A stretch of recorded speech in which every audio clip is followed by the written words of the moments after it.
Chapter 761, The Secret of Ginseng Soup _2. Their cunning is truly deep. Zhou Yi exclaimed in surprise, "Oh my god.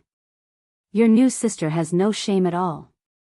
You and your mother have been taking care of your grandparents for such a long time. Even if you're not related by blood, your emotional bond is even stronger. How dare they sit idle and reap the benefits and try to steal from you?" Jing Xianjing sighed helplessly. Zhou Yi continued, "Wait, I'll teach her a lesson for you." "Forget it." Jing Xianjing held onto Zhou Yi's arm, pleadingly saying, "We would often run into each other. It wouldn't be good if things get too tense." Zhou Yi is someone who can't stand injustice, and Jing Xianjing is her good friend. She can't stand Jing Xianjing being bullied. "It doesn't concern you if I am the one who teaches her a lesson. You just wait here." "It's the long-haired girl, right?" Jing Xianjing nodded. Don't make a big scene, after all, she is still my sister." Zhou Yi, speechless, said, "What are you still considering at this point, sisterly affection?" Then Zhou Yi turned and walked towards the store. Watching her figure, an imperceptible smirk appeared at the corners of Jing Xianjing's mouth. Zhou Yi is quite naive and easy to inflame, just like a firecracker, ready to explode at the slightest provocations. Perhaps she reads too many martial arts novels, aspiring to be a chivalrous woman who vanquishes evil. This time, Ni Yang might be in trouble. The store is crowded with people lining up. Even if Zhou Yi wanted to make it difficult for Ni Yang, she couldn't do it immediately. Zhou Yi stood in line, observing Ni Yang. As she got closer to the front of the line, she suddenly realized that Jing Xianjing's sister was incredibly beautiful.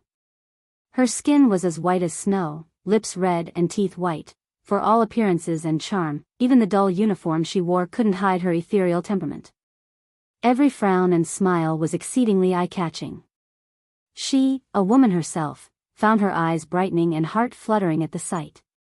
Because the store was so crowded, people bumped into each other, causing a glass bottle on the shelf to fall. The glass bottle was about to hit a little girl. Just as Zhou Yi was about to intervene, she saw a figure move faster than she could. The figure gently held the little girl in one arm and deftly caught the falling glass bottle in the other. Steady as a rock. Her posture was incredibly cool. Zhou Yi stood in stunned silence. A heroine. She was precisely the type of heroic woman she imagined in her mind. "Are you okay, little girl?" Ni Yang put back the glass bottle and looked down at the little girl. "I'm fine." The little girl shook her head and quickly ran to her mother saying, "Mama." The mother, engrossed in her conversation, had missed the small incident entirely. Zhou Yi's gaze toward Ni Yang gradually turned into admiration. Ni Yang looked beautiful when she smiled and had adorable dimples, and she was incredibly agile. It was hard for anyone to dislike her. After a while, it was finally Zhou Yi's turn. Outside the door, the smugness in Jing Xianjing's eyes became more apparent. At this point, Zhou Yi, who was earlier planning to give Jing Xianjing a piece of her mind, had put that thought at the back of her mind. "Excuse me, miss, I need a bottle of whitening cream and wrinkle cream." "All right." Ni Yang nodded lightly. Zhou Yi scratched her head and continued, "Can I ask what your name is?" She was really curious. Ni Yang. Ni Yang's tone was light. "Ni Yang, what a lovely name. Ni Yang, have you ever practiced martial arts?" Zhou Yi made a few gestures on the spot. "You were so cool back there." Ni Yang smiled and said, "Thank you. I have practiced martial arts and Chinese kung fu for a few years."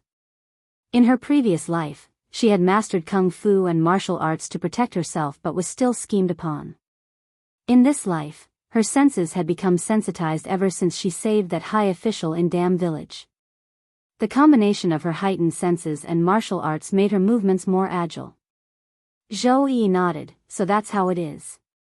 Outside the door, the more Jing Xianjing watched, the more something seemed wrong. Didn't Zhou Yi go in to give Ni Yang a hard time?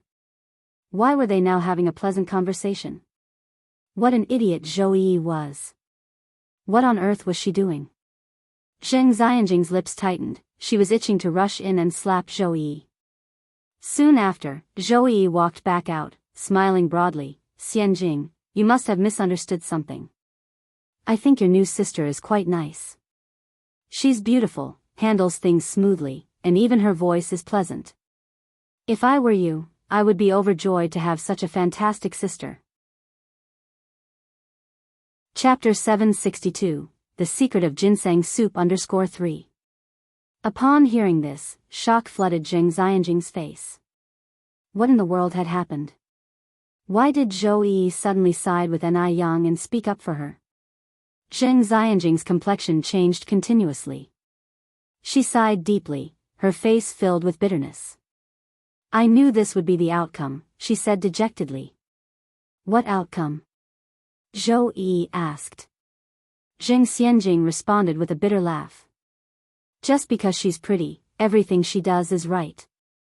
Well, I'm used to it. She was stepping back to move forward, shifting the hatred back onto Ni Yang. No, Zhou Yi continued, I didn't side with your sister because she's beautiful. I genuinely think she's a good person, not a bad one. Zheng Xianjing, her head lowered and filled with a sense of grievance, responded, You've truly been fooled by her. She's like a venomous snake in human skin. If you're not careful, she can deliver a lethal blow. You haven't spent time with her, so I can understand why you've been misled. Really? Zhou Yi squinted her eyes. She couldn't help but feel that Ni Yang was not that kind of person. Zheng Xianjing continued, look at you now, even doubting my words. Think about it. We've been classmates for so long, when have I ever lied to you? Whatever, I give up. Zhou Yi said, this is too convoluted, it's giving me a headache. Anyway, I really like your sister. You dislike yours, I like mine, let's just keep it that way. Zheng Xianjing bit her lip hard, feeling intense resentment. Why? Why did Ni Yang get to snatch everything away from her? First, she took away her grandparents, and now she was even trying to take her best friend. At the Zheng family's home. The elderly Mr. and Mrs. Zheng hadn't had such fun in a long time. Even after coming back from the park, their faces still bore happy smiles. At that moment, the butler escorted Dr. Jiang inside. Madam, Dr. Jiang is here. Dr. Jiang inspected Mrs. Zheng's health every month and a half. Xiaoyan's here, Mrs. Zheng smiled at Ni Yang. Yang, come here. The last time there were too many people, and I forgot to introduce you to Grandma Jiang. Ni Yang responded and approached her, Grandma Jiang. Dr. Jiang nodded and said, this child is really beautiful, Aching, just like you when you were young. Right? I think so too. The corners of Mrs. Zheng's eyes brimmed with warmth.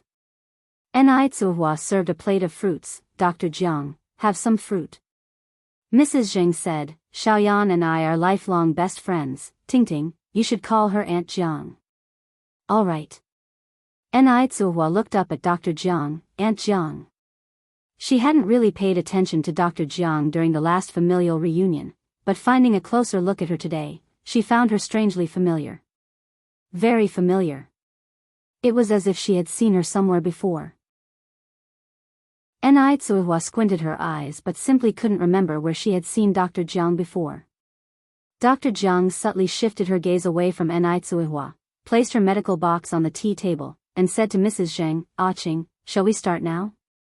I heard from Lingling that you've been feeling much better recently. Mrs. Zheng nodded, yes, I'm much better. Ever since she followed Ni Yang's advice, her cough had almost completely disappeared. Nowadays, the only reason she invited Dr. Jiang over was so that she wouldn't overthink. After all, Dr. Jiang was also her lifelong friend. Dr. Jiang put on her stethoscope, then examined Mrs. Zheng's tongue and eyes, before saying, there's still some inflammation. I'll prescribe you some more medicine. All right. Mrs. Zheng nodded. Dr. Jiang took 2 small bottles of medicine out of her medical box and handed them to Mrs. Zheng. This capsule is to be taken once a day. The other one is to be applied externally, 1 patch on the belly button each day. Mrs. Zheng noted down the instructions carefully. As Dr. Jiang was about to leave, she bumped into Zheng Lingling, who was carrying a bowl of ginseng soup. Aunt Jiang's here. Lingling. Dr. Jiang walked over with a smile. No wonder I didn't see you inside. You were making ginseng soup for your mother. Lingling, you're such a filial child. Just then, bang. Dr. Jiang lost her footing, knocking over the bowl of ginseng soup in Zheng Lingling's hands. I'm sorry, Lingling. Did you get burnt? Dr. Jiang apologized immediately. My old age is affecting my vision. Sorry, Zheng Lingling frowned. It's fine, Aunt Jiang. It was just a couple of bowls of ginseng soup, doesn't matter. Chapter 763, The Secret of Ginseng Soup _4. Dr. Jiang squatted down to pick up the shards. Your mother's health has almost fully recovered. Drinking things like ginseng soup has more harm than good. You don't need to make it for her anymore. What? Zheng Lingling looked at Dr. Jiang, thinking she must have misheard. Dr. Jiang continued, although ginseng is a great tonic, it is also a medicine. As the saying goes, even medicines can be harmful.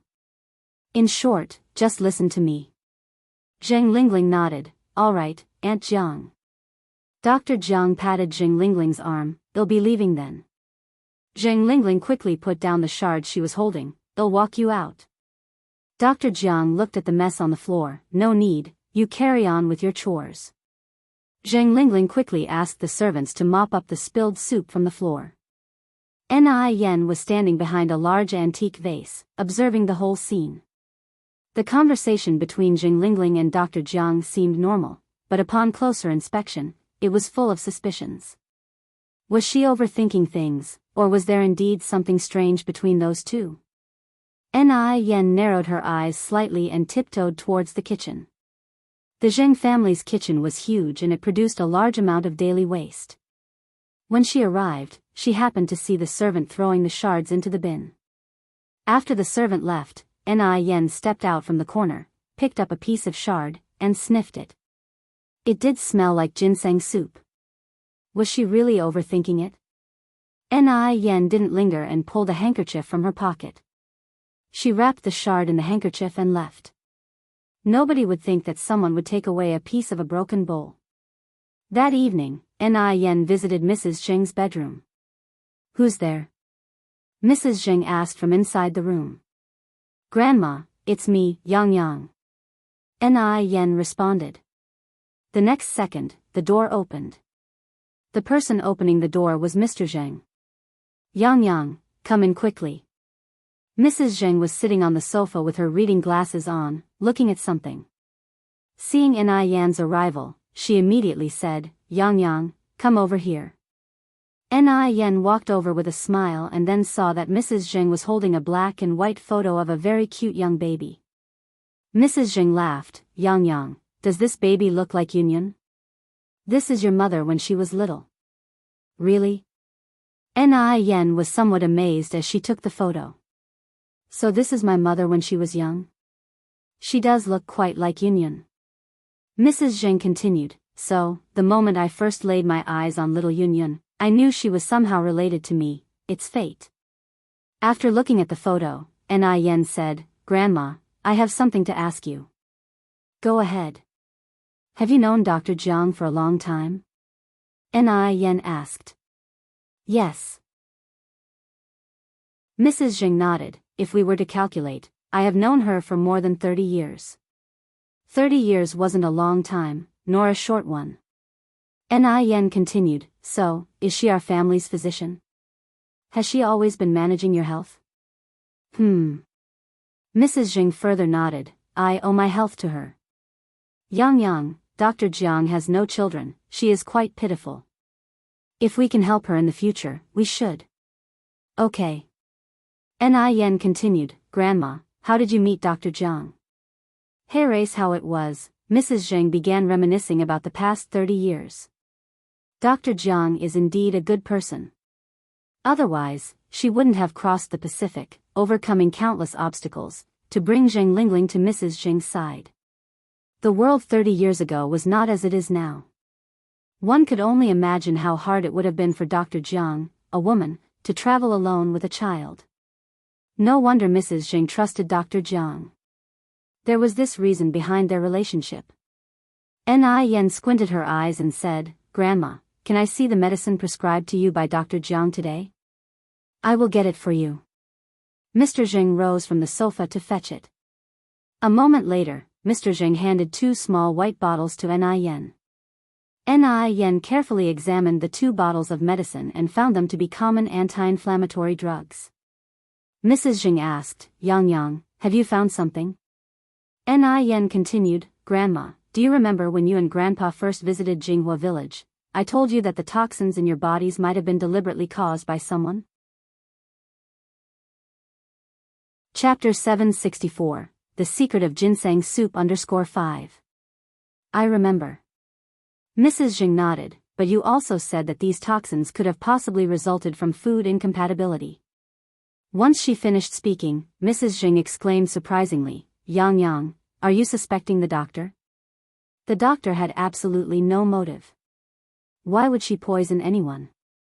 Yang replied, "One has to safeguard against the possibility of harm from people. Even though the doctor doesn't have a motive, there is one person who does. Since my return, hasn't someone been afraid that my mom would start fighting with her over the family property?" Yang was direct about her thoughts. Although Zheng Lingling hid it very well, she couldn't escape from Yang's eyes. If Zheng Lingling was a good mother, she wouldn't have raised Jing Xianjing to be the way she was. Mrs. Jing turned pale. "Lingling, although she is somewhat greedy, she's not a bad person. Zheng Lingling was brought to her house at the tender age of 7. Mrs. Jing took care for her with her own hands, and even though she wasn't her birth child, Mrs. Jing saw no difference." Mrs. Jing couldn't believe it. She refused to believe that the child she raised single-handedly could do such things. She is Lingling's mother. Can a daughter hurt her mother? I also know what Lingling worries about, which is why I already drafted my will. After I and your grandfather pass away, the Jing family's property will be split equally between your mom and your aunt. They both know this. They are both my children, so I treat them all equally. Zheng Lingling doesn't need to harm her at all. Yang continued, "Grandma, please don't get agitated, I'm just making a guess." As for the real reason, she would find out the truth and everything would become clear. Grandfather Zheng remained silent as if he was mulling over something. After understanding a few things from Mr. and Mrs. Zheng, Yang returned to her room. On her way back, she passed by Zheng Suyu's room. She heard a burst of noises coming from Zheng Suyu's room. Yang halted, knocking at the door. Auntie, are you okay?" The noise in the room seemed to have lowered a bit. "Auntie, can you open the door?" This time, all noise from the room completely stopped. Yang furrowed her brows. Zheng Suyu wasn't thinking straight. It wouldn't be good if she did something that might hurt herself. Yang gathered her strength and directly twisted the doorknob, entering the room with purpose. Zheng Suyu's room was quite big. There was a small reception area up front, and then there was the main bedroom. Though Yang heard quite a commotion from outside, the room appeared to be in perfect order, completely different from what she had imagined. "Auntie?" Yang moved forward. Just then, Zheng Lingling walked out from inside. Yang, what brings you here?" "Your aunt is having an episode. Currently she doesn't recognize anyone. Leave quickly before she hurts you." "Aunt Lingling?" Yang was slightly taken aback. "Let's go out quickly." Zheng Lingling grabbed hold of Yang's wrist. Yang silently shrugged off Zheng Lingling's hand and moved towards the bedroom. Zheng Lingling followed in Yang's footsteps. Yang, be careful. If you end up getting hurt by your aunt, don't blame me for not warning you." Just then, a figure suddenly rushed out from the bedroom. "I'll kill you. I want to kill you. Liars. You all are big liars." Yang deftly avoided, extending her hand to hold Jing Suyu's hand. "Auntie, calm down a bit." "Kill you. Kill you." There was no chance of Zheng Suyu calming down. Left with no choice, Yang had to prick her needle at the Laogong acupoint once more. Only then Zheng Suyu quieted down. But even after she quieted down, Jing Suyu was seemingly incapable of thinking, her pair of eyes dulled and lifeless. There's an injury on her forehead. What happened? Ni Young asked. Zheng Lingling replied, when your aunt has an episode, she not only hits others but also hurts herself. It's not just her forehead, there are wounds at other places too. As she spoke, Zheng Lingling rolled up Jing Suyu's sleeve, revealing that Jing Suyu's arm was entirely covered in wounds. These were all done by your aunt herself. Just then, Jing Suyu instantly retracted her hand and hugged Ni Yang tightly, crying, sister-in-law, it hurts. Suyu hurts so bad. There are ghosts want to harm Suyu. Ni Yang was stunned. Did Jing Suyu mistake her for Mrs. Zheng? Auntie, don't cry, would you like me to treat your injuries? Chapter 765, The Secret of Ginseng Soup _6. Ni Yang must have said something that triggered Jing Suyu again. She pushed Ni Yang away and shrieked with horror, ah! Stop! I'm not sick, I won't take any medicine. I'm not sick, I'm not, Jing Suyu stammered as she staggered backward until she ended up hiding under a table, looking all around in panic. Ni Yang's brows furrowed slightly. Jing Suyu's sickness wasn't congenital, it was acquired. What kind of trauma did she endure to become like this? When she says that there is a ghost haunting her, is she hinting that this ghost might be the person who orchestrated her misery? Ni Yang squatted down, eye level with Jing Suyu. Ma'am, how about you come out and talk? Don't worry, I won't harm you. Ghost. You're a ghost. Stay away. Stay away from me, retorted Jing Suyu, shuffling back in fear, her eyes pulsing with terror, her expression excruciatingly painful. Zheng Lingling intervened, Yang, your aunt's condition is quite critical now, let's just leave, we don't want to agitate her more. Feeling helpless, Ni Yang had no choice but to leave for now. Once back in her room, Ni Yang sat at her desk, drawing a relationship chart of the Jing family members. Why did Jing Suyu go mad? Where did the toxins in Mr. and Mrs. Jing's bodies come from? What role does the doctor play in all this? After Ni Yang finished her chart, she realized that besides Jing Lingling, both Jing Sheng and Jing Gao aspired for the Jing family fortune, making things even more complex. Perhaps Jing Suyu could be the breakthrough in this conundrum. It seemed that finding her master sooner was vital. Ni Yang looked out of the window to see the night deepening, with only a few stars scattered in the sky. She closed the curtain, turned around, and went to bed. After staying a few days at the Jing family home, Ni Tsuehua intended to bring Mr. and Mrs. Jing to stay in Jinghua village for a few days. After spending so much time at the Jing family home, she missed her small house in the village. Mrs. Jing agreed, that sounds great. The air in the countryside is fresh, staying there for a few days might be nice. Let's bring Aunt Suyu along, suggested Ni Tsuehua. Bring Aunt Suyu, asked Jing Lingling, what if her sickness flares up while we're in the countryside? I should stay home and take care of her. Ni Tsuehua laughed, no worries, the countryside is spacious, a change in environment might even benefit Aunt Suyu's health. Before Jing Lingling could say more, Mrs. Jing interjected, Ting, well proceed as per your idea, let's bring Suyu along. It was endearing to see Ni Tsuehua showing concern. Jing Lingling narrowed her eyes and suggested, Mom, then I'll accompany you. Mrs. Jing disagreed, Lingling, why don't you come next time? It would be inconvenient to leave the house unattended. The huge Jing family home couldn't be left without a caretaker, could it? Although Sun Wu was around, in Mrs. Jing's eyes, he was as irrelevant as a grain weevil. Hearing this, Jing Lingling humphed to herself. This is what happens when one has their own children, they forget about the adopted child. They were going out to have fun, why should she stay home alone? Was she a guard dog? What if Mrs. Zheng gave all the Zheng family property to Ni Tsuehua behind her back? Damn old woman. Then I will ask Xianjing to go with you, suggested Jing Lingling. Mrs. Jing asked, isn't Xianjing in school? Jing Lingling replied, she is in college now, missing a few days of classes wouldn't matter. Mrs. Jing disagreed slightly frowning, that doesn't sound right. A student should focus on their studies. How can she arbitrarily skip classes? She needs to set the proper example as a student. Upon hearing this, frustration welled up inside Zheng Lingling. No matter how you look at it, they just didn't want her to come along. Zheng Lingling continued, Mom, you're right. A student should prioritize their studies. I didn't consider it thoroughly. Mrs. Zheng nodded, Lingling, the fact you understand the importance of your studies is enough. Please take care of things while we're gone. We won't be long.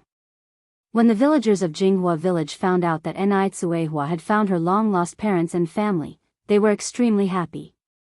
As soon as they arrived at the village outskirts, loud firecrackers could be heard, a jovial village celebration. Firing the crackers was a way to celebrate and express their joy.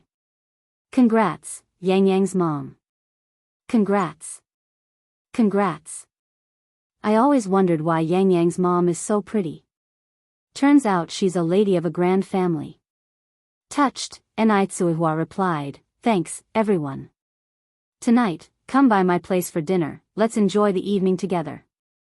It was too late to prepare for lunch, so she decided to invite everyone for dinner instead. Nai Tsuehua started preparing for dinner. As she had been staying at the Jing family residence for several days, her house had run out of provisions. She asked Shangguan Dehui to head to the city to buy some. Dehui, remember to buy lots of meat. Also grab enough alcohol and cigarettes, Nai Tsuehua told Shangguan Dehui. Shangguan Dehui nodded, all right, I got it. Meanwhile, elsewhere, Wang Ziki, holding a stack of documents, knocked gently on Master Du's door. Master Du, come in. A voice came from inside after a while. Wang Ziki opened the door to walk in, stopping in front of a beaded curtain. Master Du was behind the curtain. Master Du, I found the person, declared Wang Ziki. The room fell silent for a moment. Afterward, a skeletal hand parted the beaded curtain. Master Du emerged. Who is it?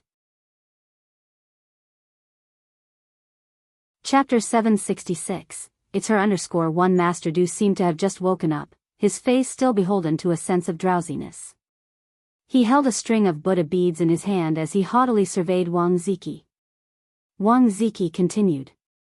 From my investigation, I found out the car that night belonged to the Jing family, and the Miss Zheng from the Jing family, Jing Xianjing, was the one sitting inside the car. Look, this here is Zheng Xianjing's travel record for that day. Finishing his speech, Wang Ziki handed over the documents to Master Du. Master Du reached out and swiftly flipped through the records. According to the documents, Zheng Xianjing's travel time coincided with the time of the incident that night. And there's this. Wang Ziki passed one more photograph to Master Du. In the darkened background of the photo, a figure wearing a beige coat could be vaguely discerned. The figure's slipping hair hid their face. Master Du squinted. The scene set out in the photograph overlay with what he had seen that night. Even though Master Du had been severely injured at the time, his memory was clear. He clearly remembered that the person he had passed that fleeting instant wore a beige coat. Later, they hurriedly returned to the alley to see that figure get into a small passenger car. Because they had only had a fleeting look, the car sped off before he could respond. Where did this photograph come from? Master Du continued to question. This photograph was taken by a photo fanatic, Ziki explained. It had taken a lot of resources to obtain this photo. The term fanatic was a popular term of the 80s, used to express a kind of obsession towards something. Originally, the term had been introduced from Hong Kong Island. Do you have Zheng Xianjing's personal information? Master Du followed up. Yes. Wang Ziki nodded and handed over a document. Master Du reached out to receive it. Wang Ziki was an excellent subordinate. He delved deeply into Zheng Xianjing's personal data. No medical training? No martial arts training? Master Du flipped through a few pages of the documents and frowned slightly. That person from that night clearly possessed superb medical skills and formidable martial arts techniques. Otherwise, they wouldn't have managed to rescue them from such peril. But Zheng Xianjing was a typical upper-class lady. She'd studied violin, piano, and dance, but no martial arts. Moreover, she studied finance at university, which had no relation to medicine whatsoever. Could she be the person from that night? Since she was the one who saved his life, Master Du couldn't draw a conclusion too hastily. Master Du, one should not judge a book by its cover. Perhaps Miss Zheng is one who keeps her abilities hidden? You've been in this circle, you should know the depths it holds. Who can truly know, Wang Ziki said. One can never be entirely sure of such things. Having seen his fair share of the world, Master Du naturally understood this principle. Arrange a meeting with her at your earliest convenience. I wish to meet her personally. After a long while, Master Du spoke. Understood. Wang Ziki nodded. NI family. Today, the NIS courtyard was exceptionally lively. Almost all the villagers had come, and no one came empty-handed. Some brought eggs, others brought fruits from their trees. Lady Zheng, who had lived in a large manor for so long, was experiencing such humble and genuine camaraderie for the first time. This was indicative of the popularity of the NI family in Jinghua village. The dinner was prepared by NI Tsuehua and NI Yang. The main course was beef stew noodles. Each table was served with 8 dishes, 5 meats and 3 vegetables. The beef slices were especially thick and large. Biting into a piece was a mouthful of meat. Along with the flavorful broth-soaked noodles, the food was delicious to the point of evoking sighs of delight. During dinner, people kept toasting to Lady Zheng and Old Master Zheng. Old Master, Old Lady, our toast to you. Old Master Zheng and Lady Zheng didn't display any air of disdain as they rose from their seats. Thank you. Thank you everyone for caring for our Tingting for so long. We're not looking after Yang Yang's mom. It's clearly Yang Yang and her mother taking care of us. Old Master, Old Lady, you're truly blessed. You have such a good daughter, and your daughter has such an outstanding daughter. NI Yang had done too much for Jinghua village. Everyone was deeply appreciative of her. Had it not been for NI Yang, Jinghua village would still be on the same level as the other villages. Jinghua village's conditions were obviously much better than other villages, far more than a few times over. While the other villages had an annual income not exceeding 100, the average income of the people in Jinghua village had surpassed 500.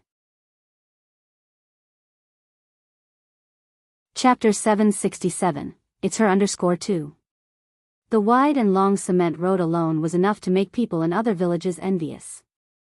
After dinner, each family would leave one person to help Anai Tsuehua clean the kitchen and wash the dishes. With many hands at work, it didn't take long for the small kitchen to be tidied up neatly. Mrs. Zheng sighed, the atmosphere of this village is really great. Mr. Zheng nodded, yes. It feels like we've gone back many years. After spending many years in elite circles, the emotional warmth had faded somewhat.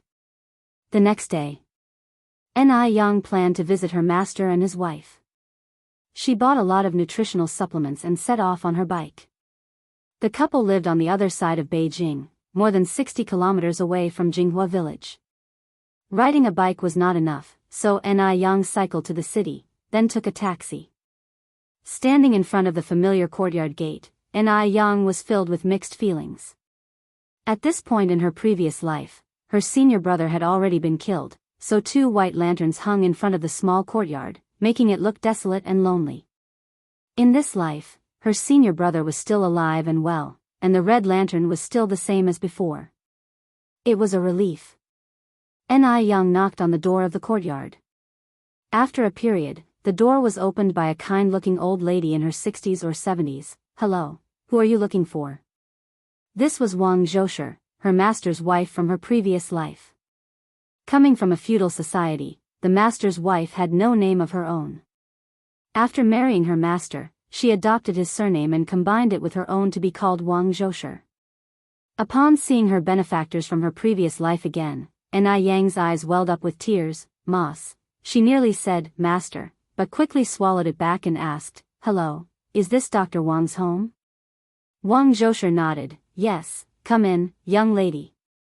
For some unknown reason, even though it was her first time meeting this young lady, Wang Zhousher felt a very friendly sense of familiarity, as if they had known each other for a long time.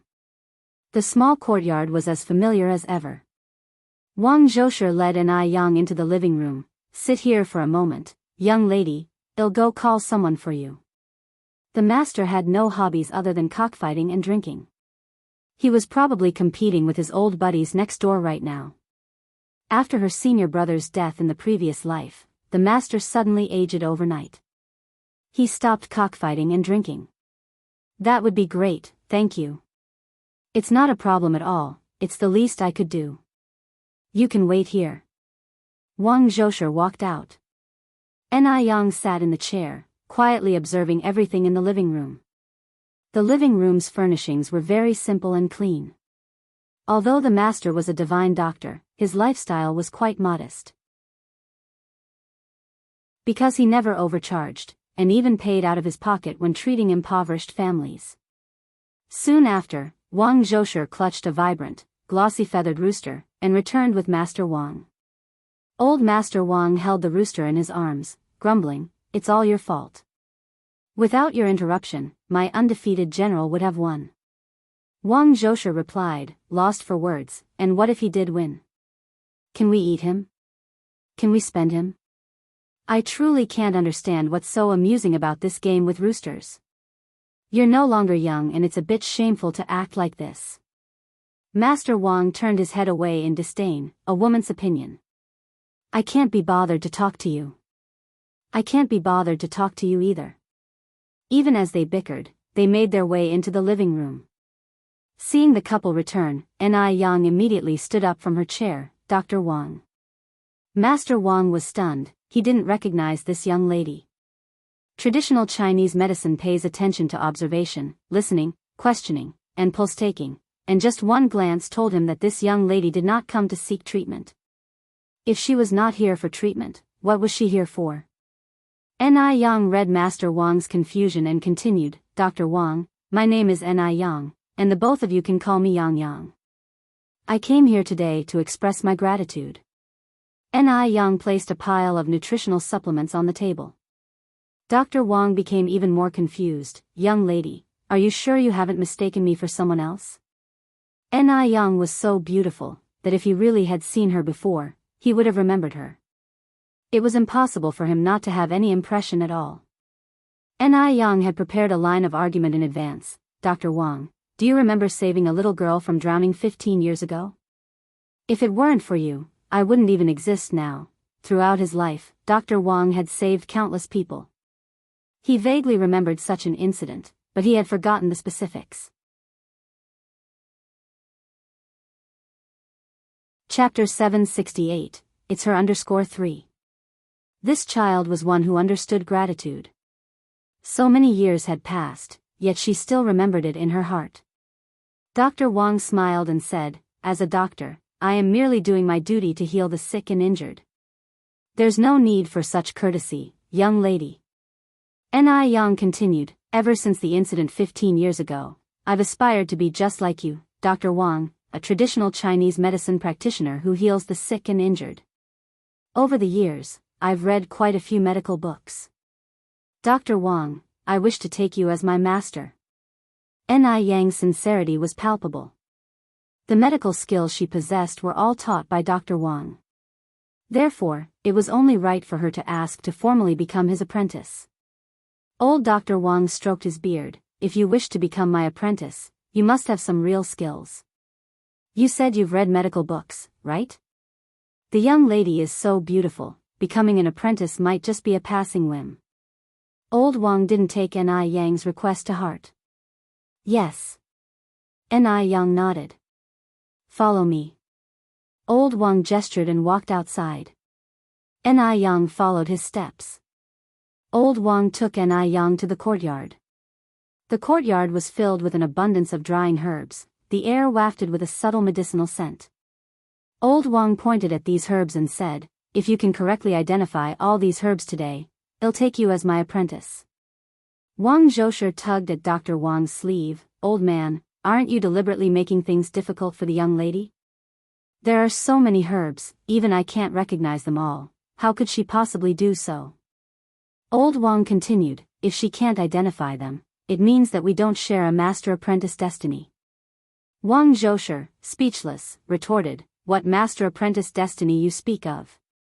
The young lady is so pretty, just her willingness to accept you as a master should make you gleeful.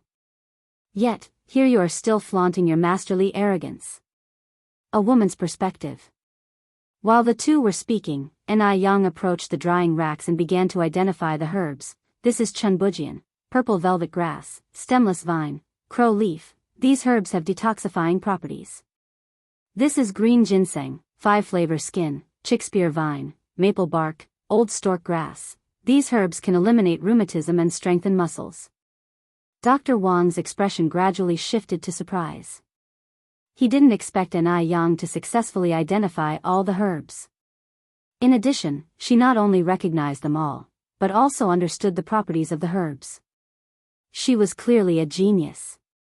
Wang Zhoushe was also taken aback.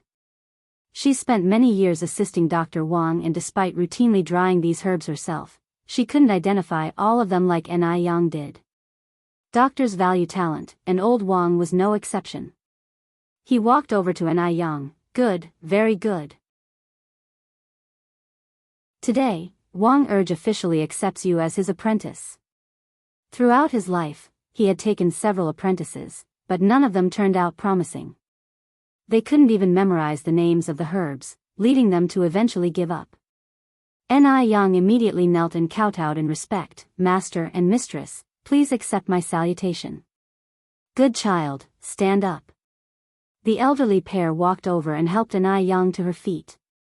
"Thank you, master and mistress." Yang addressed them naturally, delighting the elderly couple. Soon after, old Wang took Yang to pay respects to the ancestral master.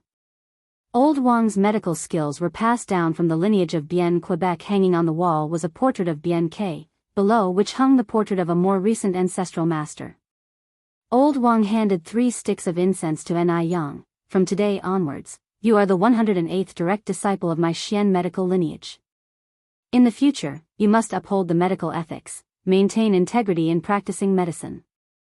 Live in peace, sleep in peace, bearing no guilt. I will heed your teachings." Yang bowed and placed the incense into the incense burner.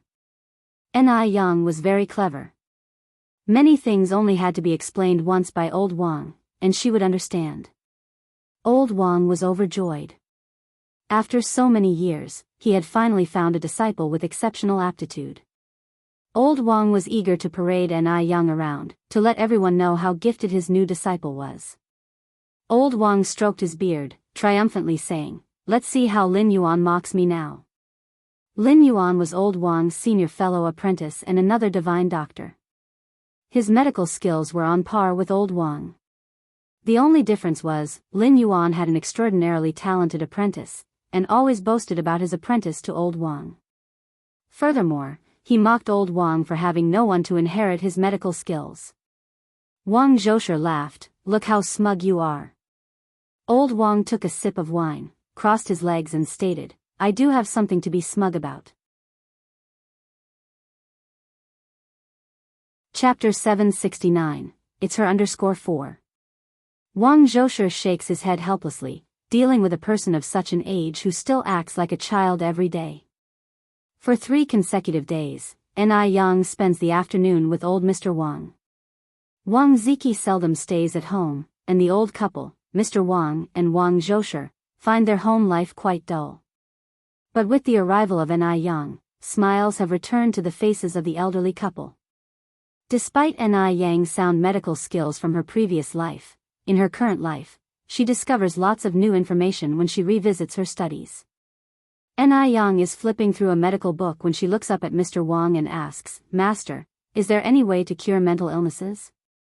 Old Mr. Wang puts down his wine glass and replies, "There is one method, in fact. It was developed by our ancestral master, Bien Quebec." "Really?" Yang shows interest and puts down her medical book. Old Mr. Wang continues, "But this method is very dangerous. As the ancients said, improper use by a doctor could be life-threatening." "Is it that serious?" Yang frowned slightly, then, "Master, do you know how to do it?" "Of course I do." "I'm your master, how could I not know?" Old Mr. Wang strokes his beard before continuing. "This method is called the Ghost Gate 13 Needles. According to the Emergency 1000 Gold Essential Recipes, Volume 14, Chapter 5 on Wind Epilepsy, it is mentioned," BNK said, "the needle has 13 holes to treat the illnesses caused by 100 evils. When administering the needles, start with the Ghost Palace, then the Ghost Letter, the Ghost Rampart, and the Ghost Heart. It is not necessary to conduct all 13 needles, just 5 or 6 points could be enlightening." The Ghost Gate 13 needles is a distinctive therapeutic method from the profound knowledge of acupuncture, and is the most miraculous aspect of Chinese acupuncture. In ancient times, it was a secret technique not taught outside the family of mystical medicine practitioners. It specifically treats various mental disorders, which in modern medical terms include depression, obsessive-compulsive disorder, schizophrenia, and other mental illnesses. This method gathers the essence of various acupuncture methods, utilizes different acupuncture points mechanism, and obtains unique curative effects upon reaching the disease. It holds an important place in the history of world medicine. To this day, medical researchers take the Ghost Gate 13 needles as one of the important research topics. Old Mr. Wang casually picks up a medical book and hands it to Ni Yang. "You take this book and have a look." Ni Yang takes the medical book. The book is Chinese Medicine, Acupuncture, which contains detailed information about the Ghost Gate 13 needles. As the name suggests, the Ghost Gate 13 needles consist of 13 needles, which are administered over the course of 13 days. Also, the requirements for the practitioner are very high. Any slight negligence may result in a backlash. Ni Yang asks, "Master, have you ever applied the Ghost Gate 13 needles?" "No," Old Mr. Wang continues, "the Ghost Gate 13 needles was a forbidden needle in ancient times. It involves karma. People without considerable merit and virtue cannot use it lightly, else it could result in a reduced lifespan and a discontinuation of their offspring. Usually, doctors would not use this kind of forbidden needle carelessly." Without saying any more words, Old Mr. Wang adds, "The Ghost Gate 13 needles are highly unorthodox. I've been practicing medicine for many years, and I haven't seen any of my colleagues daring to use it. Not even your senior brother dare to touch it. Ni Yang, don't you act recklessly. It is not easy for me to come across a talented disciple like you." Ni Yang slightly nods. "I understand, Master. Can I take this book home to study it further?" "You may." Upon returning home, Ni Yang begins to focus on studying the Ghost Gate 13 needles. She wants to cure Jing Suyu. She is determined to cure Jing Suyu. Her sixth sense tells her that Jing Suyu must know something. Cafe. Jing Xianjing sits at a window seat, her gaze constantly shifting outside, as if waiting for someone. After a while, a tall man with bronze skin walks in and asks, "Hello, are you Miss Zheng?" Jing Xianjing is startled. "Who are you?" She planned to meet with a classmate. She doesn't recognize the man standing in front of her. At this point, Jing Xianjing realizes that the usually crowded cafe is only occupied by herself and this man today. The atmosphere is eerily quiet. Who is this man? What does he want to do? "My name is Wang Ziki, and I am Master Du's assistant," the man says, while placing a photo on the coffee table. "Miss Zheng, is this you?" "Master Du?" "The Master Du from the world-famous Bund in Shanghai?" Seemingly except for this Master Du, no one else would dare to call themselves as Master Du. No wonder he was able to book the entire cafe. Jing Xianjing is thrilled, her heart pounding with excitement. Why would Master Du pay attention to her? And why did he get a photograph of her? Could it be, he took a liking to her? Jing Xianjing keeps her rising thrill in check and nods. "Yes, this is me." Chapter 770, It's Her _5. Wang Ziki continued, "Miss Zheng, did you happen to be near Dellen Road one night, 3 months ago?" A normal person would definitely not remember something from that long ago. But Jing Xianjing remembered it very clearly. That night, she discovered that Mo Baichuan was with Zhao Jingrong and was severely humiliated by Jingrong. Jing Xianjing knew that something was definitely off. She narrowed her eyes and proceeded to say, "This photo was taken near an alleyway off Dellen Road. I was indeed wearing this beige coat that night. By the way, why were you taking pictures of me?" Jing Xianjing picked up the photo, a look of alertness on her face. Wang Ziki sat directly opposite Jing Xianjing. It seems Miss Jing remembers what happened that night. "What are you trying to say?" Jing Xianjing narrowed her eyes. "Did something happen that night?" Wang Ziki continued, "Miss Jing, you are our savior. I assure you, I won't harm you." "A savior?" Jing Xianjing was stupefied, her mind racing. Then it dawned on her, Wang Ziki must have mistaken her for someone else. So, what should she do now? Should she go with the flow or deny it straight away? His name was a prominent one in Shanghai's high society. If she denied it, she would lose a good opportunity to come closer to him. Moreover, a savior. If she became his savior, wouldn't she have all Shanghai at her disposal? If Shanghai was hers, she wouldn't need to worry about her old relatives not giving her the Jing family's wealth. Even the Jing family would be proud of her. Finally, she could show them. This was a great opportunity. Of course, Jing Xianjing could not let it pass. Wang Ziki added, "Miss Jing, do you have any wishes to fulfill? You are his savior now, he would do anything to help you." Jing Xianjing carefully considered her words, then replied, "My initial intention to save someone was not to gain anything." "Mr. Wang Ziki, don't you think your actions are very disrespectful?" The implication of her words was, had she wanted something in return, she wouldn't have left after saving them. At this point, Jing Xianjing successfully aligned herself with the role of a savior. Her words had a touch of pride to them. "I apologize, that was my mistake," Wang Ziki continued. "But one should repay life-saving kindness. Miss Zheng, please give us the opportunity to express our gratitude." As he finished, Wang Ziki took out a box filled with diamonds and jewelry and placed it in front of Jing Xianjing. "Miss Zheng, this is a small token of our gratitude, please accept." Having grown up in an affluent family, Jing Xianjing immediately recognized the jewelry which came from Wei country. It was once worn by a princess of Wei country in the last century. As expected of him, he was indeed generous. Even though Jing Xianjing was tempted to take the necklace of considerable value, she decided not to. As the saying goes, favors are easily forgotten. What if after taking the necklace, consider her as someone who is fond of vanity, and ignore her? So, she has to bide her time to catch a bigger fish. She needs to make him remember her favor for a lifetime. Jing Xianjing picked up her bag, stood up sharply from the chair and coolly said, "No need." She was not one to love vanity. Therefore, she wouldn't accept his gift. "Miss Zheng." Wang Ziki followed Jing Xianjing's steps. In a corner where Wang Ziki couldn't see, a triumphant smile played across Jing Xianjing's lips.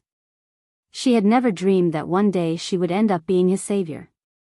Wang Ziki signaled a waiter who quietly stuck out a leg. Jing Xianjing lost her balance and nearly fell. Fortunately, she grabbed the door frame to steady herself. Wang Ziki rushed forward to help her. "Miss Zheng, are you all right?" "I'm fine." Jing Xianjing shook her head. Wang Ziki continued, "You want to go home? Let me drive you." "No need," Jing Xianjing straightforwardly rejected. "We have a chauffeur at home. Also, please don't come to see me anymore. Your actions are very troubling. Even if it weren't you and him that night, I would have saved anyone else in your situation. I never intended to gain anything from it." Chapter 771, It's Her _6. Upon finishing what she had to say, Jing Xianjing turned around and left. Wang Ziki watched as Jing Xianjing got into a black sedan before turning and heading into the cafe. As soon as he stepped in, he saw a man clad in a plain long robe, walk out. "It's not her." "What do you mean, it's not her?" Wang Ziki was taken aback. "Her voice is different, her height is different, and her nimbleness is different too," Continued. Having interacted with the woman at close quarters that night, Dee had failed to get a good look at her face, but he remembered her voice distinctly. Moreover, he recalled that when they brushed past each other, her height was level with his ears. But Zheng Xianjing was considerably shorter than Wang Ziki. Moreover, Dee noted that the kick sent towards Zheng Xianjing had been intentionally arranged to gauge her agility. If Zheng Xianjing were indeed remarkably agile, she would not have fallen easily. Miss Jing didn't fall earlier, Wang Ziki said. That's because she held on to the door, Dee noted. Wang Ziki fell silent.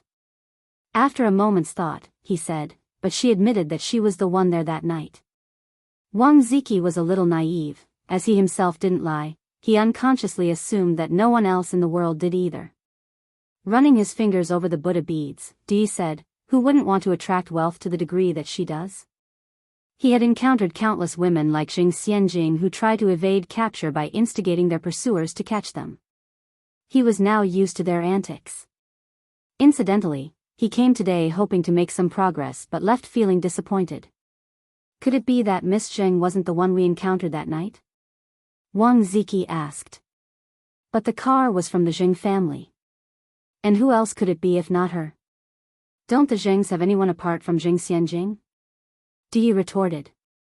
The Zheng family includes old Mr. Zheng and Mrs. Zheng, who are too old to be the person we're looking for. Also, there are Zheng Lingling and her husband Sun Wu, who were adopted by the Zhengs. However, after our investigation, it seems that Zheng Lingling didn't go out that evening and Sun Wu, a grown man, is certainly not the one. The only possible person is Zheng Xianjing. Moreover, her picture was taken by a fan, so there's nothing left to doubt, Dee. It was definitely Zheng Xianjing who saved us. What if this is all a coincidence? Dee asked in return. Wang Ziki scratched his head. Are there really so many coincidences in this world?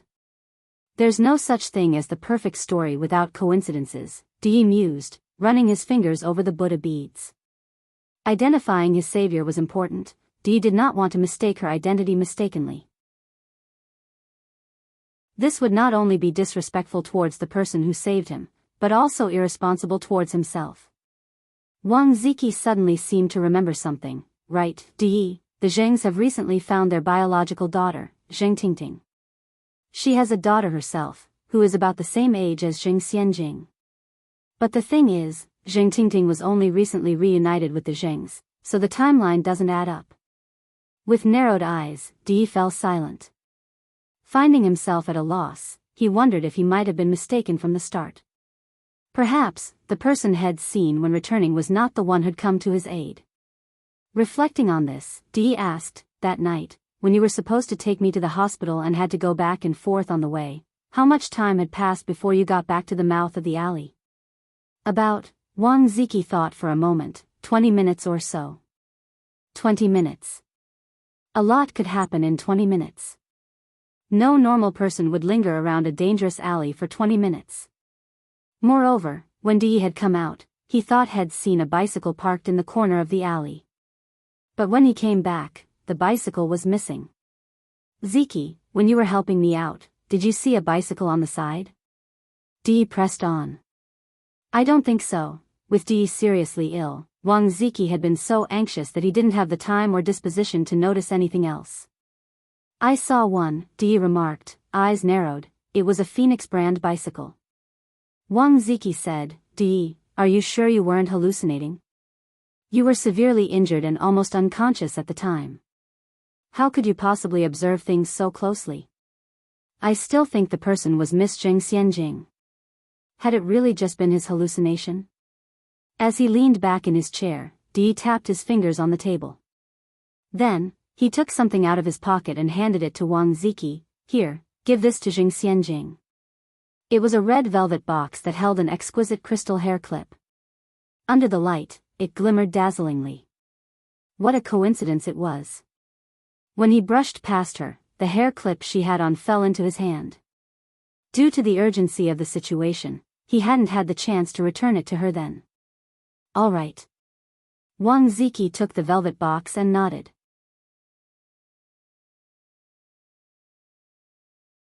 Chapter 772, Wise Uncle Du, ignorance. _1 After saying this, Wang Ziki asked again, what if Zheng Xianjing doesn't accept? Zheng Xianjing doesn't seem like a greedy person, otherwise, she would not have rejected that extremely expensive necklace. Master Du was unflustered, leisurely twirling his Buddha beads. If she doesn't accept, let her see what's inside the box. Even though Wang Ziki didn't understand what Master Du meant, he still nodded. After thinking for a moment, Wang Ziki asked, what if even after seeing what's inside the box she still doesn't accept? Master Du glanced at Wang Ziki, then bring it back. All right. Wang Ziki headed out of the room with the small velvet box. As soon as Zheng Xianjing returned, she immediately informed Zheng Lingling about the situation. Zheng Lingling was surprised and stated, Xianjing, are you serious? This man is Master Du. Master Du is an influential figure in Shanghai. The Du family is from Shanghai and they are legendary. If Zheng Xianjing can win Master Du over, her future will be bright. Then, the Zheng family will become the most prominent among all the wealthy families in Beijing. Yes, it's true. Zheng Xianjing nodded. Master Du's assistant personally came to see me. He even gave me a necklace that was worn by a queen from Y country last century. Did you accept it? Zheng Lingling asked anxiously. I didn't, said Zheng Xianjing, shaking her head. Zheng Lingling managed to keep her emotions in control and said, then it's good that you didn't. A man like Master Du has seen all kinds of women. If you accepted something from him today, it would mean that you would owe each other nothing. Who is Master Du? Isn't he surrounded by different types of women? What Zheng Xianjing needs to do is to differentiate herself from others. Only by being different can she catch Master Du's eye. A necklace from the last century is nothing, the most important thing is to gain Master Du's favor. Zheng Lingling truly knows men well. Zheng Xianjing then told Zheng Lingling about how she had refused Master Du's offer. Hearing this, Zheng Lingling repeatedly nodded in agreement, well done. Xianjing, you did an excellent job. Continue in this manner, only then will you be able to catch Master Du's attention. With Zheng Lingling's reassurance, Zheng Xianjing felt more confident about her actions. She was beautiful and talented. As long as she used a few tricks, she was sure that Master Du would be charmed by her. With sparkling eyes, Zheng Xianjing seemed to envision the envious looks she would get from people in the future. After saying this, Zheng Lingling continued, by the way, your grandparents are coming back today. Remember to behave when they arrive, understand? Zheng Xianjing nodded impatiently. Zheng Lingling patted Zheng Xianjing on the shoulder, bear with it for now. Once you have won over Master Du, they will have to fawn over you whether they like it or not. Okay. In the afternoon, as expected, the old Master Zheng and his wife returned, accompanied by Zheng Suyu, Ni Tsuehua, and Shengguan Dehui. The happy group made Zheng Xianjing and Zheng Lingling feel a little out of place. A hint of displeasure flashed through Zheng Lingling's eyes, but she still walked forward with a smile. Mom, Dad, you're finally back. While you were away, Xianjing kept talking about you. We are back, the old Mrs. Zheng nodded. Xianjing, didn't you have classes today? Zheng Xianjing shook her head. I had no class in the afternoon, and knowing that you and Granddad were returning, as soon as my morning classes ended, I came back. The old Mrs. Zheng held Zheng Xianjing's hand. Good girl, it's a rarity for you to think of us. The old Mrs. Zheng had watched Zheng Xianjing grow from a baby into this graceful young woman. She truly loved this granddaughter of hers. Zheng Xianjing wore a smile on her face, but she had a cold smirk in her heart. That old hag. On the face of it, she treated Zheng Xianjing as a favored granddaughter, but behind her back, she planned to divide the Zheng family's wealth among others, which was detestable. Not long after, the Zheng family had more visitors. Zheng Sheng and Zheng Gao arrived, each bringing their family members with them. The old Mr. and Mrs. Zheng had been absent from home for several days, so naturally, they wanted to make a good impression now that they were back.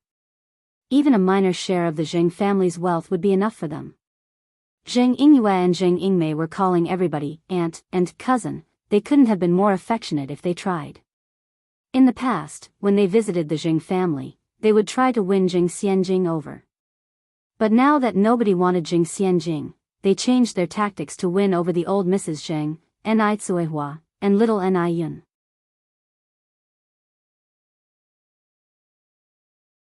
Chapter 773, Wise Uncle Du, Ignorance. _2. Last time at the family reunion, it was clear to them, Ni Tsuehua and Ni Yang were far from being country folks. Now, making them happy was the most important thing. Jing Xianjing sat there, her face twisted in anger, but she still maintained a polite smile. She wouldn't lower herself to the level of those who lacked discernment. Just then, a servant walked over and said, "Madam, there's someone downstairs looking for Miss Xianjing." "Who is it?" Jing Xianjing looked up at the servant. "I don't know." The servant shook his head. "Didn't he say who he was?" Jing Xianjing asked. "No." The servant continued shaking his head. "Don't let him wait outside, it's impolite, Xiao Zhao, let the guest in," the old Mrs. Zheng said. "Yes, madam." The servant left to get the guest. Soon, the servant returned with a tall man. Jing Xianjing's eyes brightened, the knots in her heart unraveling. She nudged Jing Lingling's arm and whispered, "Mom, he's Das assistant, Wang Ziki." Jing Lingling gave a soft cough and said in a voice only they could hear, "Good, I understand. You must be careful, do not act like the vulgar women outside and displease Du." Jing Xianjing nodded her head. Of course, she knew this. The servant brought Wang Ziki to them. Wang Ziki bent politely and said, "Miss Zheng." Jing Xianjing replied with a hint of displeasure, "Why have you come again? Didn't I make myself clear this morning?" As the Zheng family always emphasized manners, old Mrs. Zheng scolded with a stern face, "Xianjing, how can you speak to a guest like this?" Wang Ziki immediately said, "Are you the Zheng parents?" "I'm Wang Ziki, Das assistant. I'm here today to convey Das gratitude to Miss Zheng." "Du?" Did old Mrs. Zheng just squint, the Du from Shirley House? The Du from Shirley House was known to be ruthless and sharp, almost everyone in the circle knew him. Hearing this, Shengguan Dehui also looked at Wang Ziki. He had heard about Das feats, but he had not expected to meet Das assistant today. Yes, Wang Ziki nodded. 3 months ago, Du was in danger in an alleyway on Dellen Road. Luckily, a woman with heroic spirit rescued him. After investigation, it was found that the woman was Miss Zheng. Du has been wanting to express his gratitude, but Miss Zheng has refused. What? Jing Xianjing saved Du? She was Dus' life-saving benefactor. Hearing this, everyone looked at Jing Xianjing in disbelief. Jing Xianjing just stood there, her face unchanged, but her heart was racing. This Wang Ziki arrived just in time. Those people who didn't want to interact with her earlier must now be regretting it. With that, Wang Ziki turned to Jing Xianjing and said, "Miss Zheng, Du would really like to express his gratitude. By the way, this is a gift from Du, please accept it." Wang Ziki spoke while opening a red velvet box as per Dus' orders. In the velvet box was a dazzling crystal hairpin with delicate tassels. It looked stunning. This was a gift from Du. It must be worth a lot. Zheng Yingyue and Zheng Yingmei looked on in envy, their hearts filled with bitterness. They stretched their necks in an attempt to see what was in the box. Most girls liked shiny jewelry. Unfortunately, she was not an ordinary girl. Jing Xianjing looked at the hairpin and then calmly looked away. "Take it back. I won't accept this." She refused. Jing Xianjing actually refused. No one expected Jing Xianjing to decline Dus' gift. Zheng Yingyue was looking with regret in her eyes, wishing she could rush forward and accept the gift on Jing Xianjing's behalf. "Miss Zheng, this is a token of Dus' gratitude," said Wang Ziki. Zheng Lingling chimed in, "Sir, Xianjing has already made herself clear. Please kindly take your gift and leave." Wang Ziki looked troubled. "Please leave," Jing Xianjing continued, "and do not come again."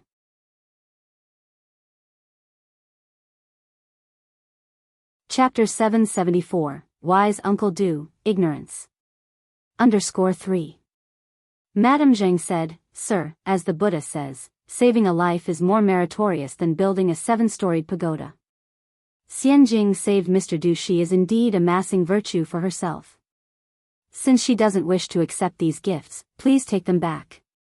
Madame Zheng was very pleased that Jing Xianjing was so reasonable. Others may not be as indifferent when faced with wealth and power. Wang Ziki bent slightly towards Madame Zheng. I will come to visit you again. Madame Zheng nodded. With no other option, Wang Ziki had to leave with the unaccepted gifts. After Wang Ziki left, the initially quiet living room immediately became lively. Madame Zheng looked at Jing Xianjing. Xianjing, why didn't you tell us about this? Jing Xianjing said, it was just a matter of convenience. I didn't think it was worth mentioning, so I didn't tell you. Zheng Lingling said, Xianjing has always had a kind heart since she was a child. She wouldn't even hurt an ant on the road. Madame Zheng nodded in satisfaction. Zheng Xing looked at Jing Xianjing with a fawning smile. Saving Mr. Du is not a small matter. You see, Mr. Du is a big shot in Shanghai. Xianjing, I'm your uncle. When you have time, please speak on my behalf in front of Mr. Du, so your cousin Minghui can also benefit from your good deed. Zheng Sheng and his children are all typical snobs. Just a moment ago, they hadn't shown this much enthusiasm. A sarcastic smile formed at the corner of Zheng Xianjing's mouth. Uncle, you joke too much. I don't have the ability to speak on your behalf in front of Mr. Du. Moreover, why would a high-profile person like Mr. Du listen to my ramblings? I'm not joking. How could this be a joke? Zheng Xing responded, you're the one who saved Mr. Du's life. Zheng Xianjing took a sip of tea and did not say a word. Zheng Gao then added, Dear niece, while you're thinking about your cousin Minghui, don't forget your cousin Mingming. A group of shameless people. Zheng Xianjing put her teacup on the table, turned to Zheng Sheng and Zheng Gao, laughed. Isn't it surprising how you uncles suddenly remembered me just now? Even a clay figure has its own temper. Did they really think they could toy with her? An embarrassed look flashed across the faces of Zheng Sheng and Zheng Gao, regretting the fact that they had ignored Jing Xianjing earlier. They had to change the subject. Sweet niece, there you go joking again. Madame Zheng looked at Jing Xianjing and continued, Xianjing, it was right of you not to accept Mr. Du's gifts. We, the Jing family, should behave with such grace. Jing Xianjing nodded, thank you, grandmother, for your praise. With such an accomplished daughter, even Zheng Lingling seemed brighter. She puffed up her chest, her gaze landed on Enai Tsuehua, her eyes hardening. Just wait, one of these days, she would kick this country bumpkin out of the Jing family's door. In just a moment, the tone around them shifted. The guests who had just been flattering Enai Tsuehua, now turned their boats and headed for Zheng Lingling and Jing Xianjing's side. Enai Tsuehua sighed in silence. It is true that the human heart is the most fickle thing in the world. But it also allowed Enai Tsuehua to see the true faces of some people clearly. She initially thought that Zheng Sheng and Zheng Gao, these two family members, were very kind. Now it seems, they are not simple at all. Sun Wu was at work during the day. When he received the news in the evening, he became so happy that he felt like he was about to go crazy. Oh my God! My daughter is so awesome. Zheng Lingling said, what use is it for your daughter to be so awesome? Aren't you still a sure loser? If only Sun Wu had a bit of talent, ownership of the Zheng Corporation would have long been transferred. She wouldn't have needed to work so hard. As long as my daughter has the ability, what does it matter if I'm useless? Sun Wu retorted, when Mr. Du will also call me his father-in-law, countless people in Beijing and Shanghai will be envious of me. Zheng Lingling nodded in agreement, you are right about that. However, Xianjing wants to marry Mr. Mog. Although Mr. Du is powerful, he is still a bit lacking compared to Mr. Mog. Although Mr. Du is a tycoon, Mr. Mog is indeed internationally renowned. These two men belong to the one mountain cannot contain two tigers kind. Sun Wu continued, after all, Mr. Mog is virtual, while Mr. Du is concrete, and he came to us on his own initiative. Don't they always say in the old times, to repay someone's life-saving grace, one should promise their body? I think Xianjing should hold on firmly to Mr. Du. Otherwise we'll end up with neither the chicken nor the eggs, and we won't get anything.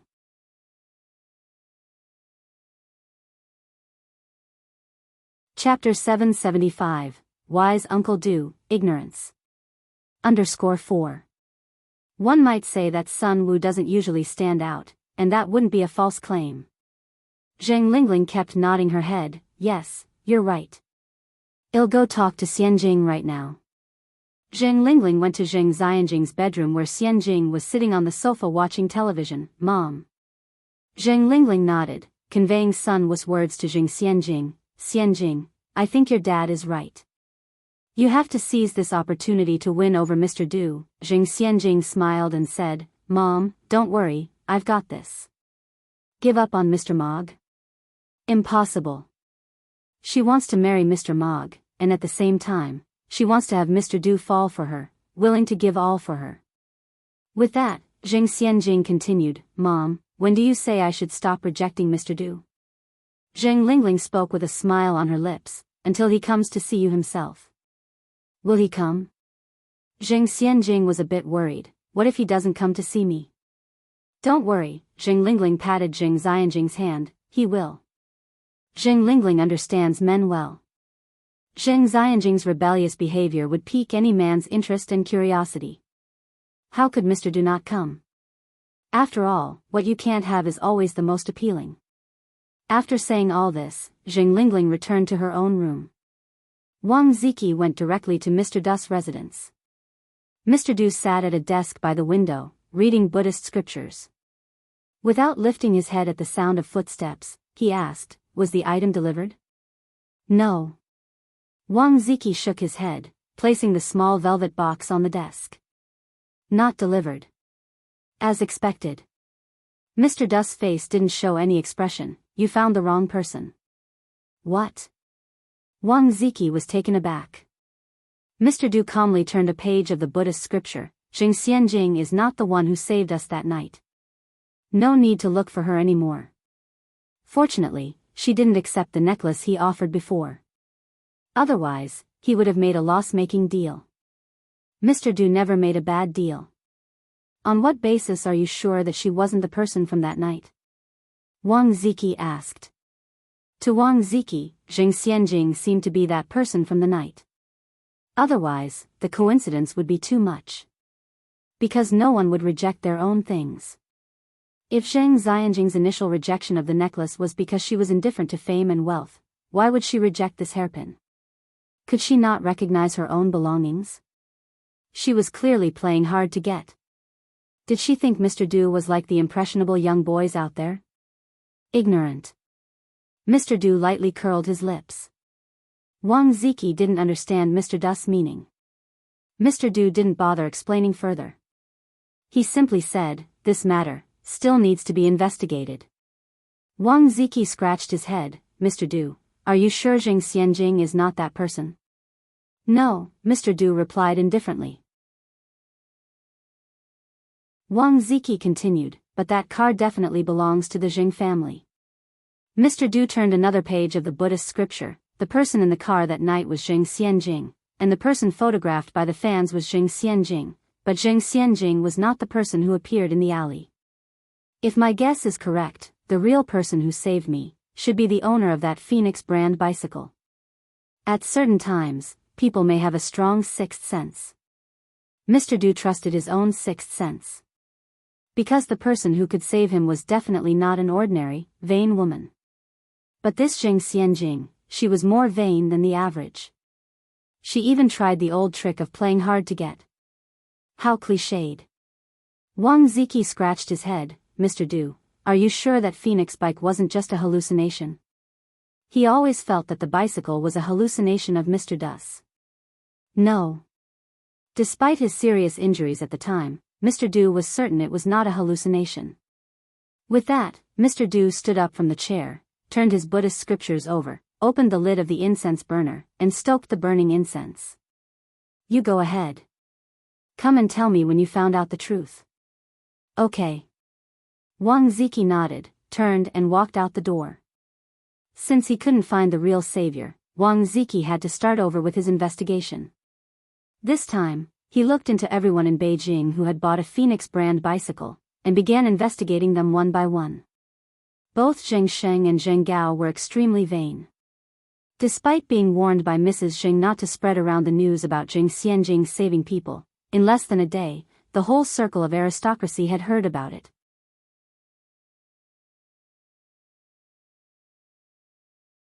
Chapter 776, Wise Uncle Du, Ignorance.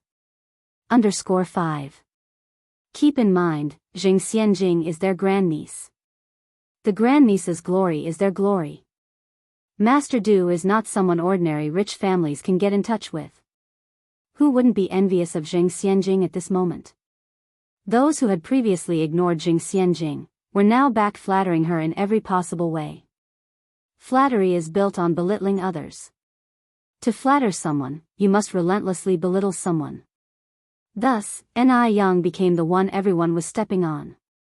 Even though Mr. Abner supported Ni Yang, how could Mr. Abner compare to Master Du? Abner is from F country, his power is in F country. In China, he is just a wealthy foreigner.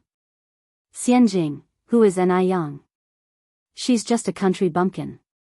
You, on the other hand, are a legitimate rich and noble lady. What can she compare with you?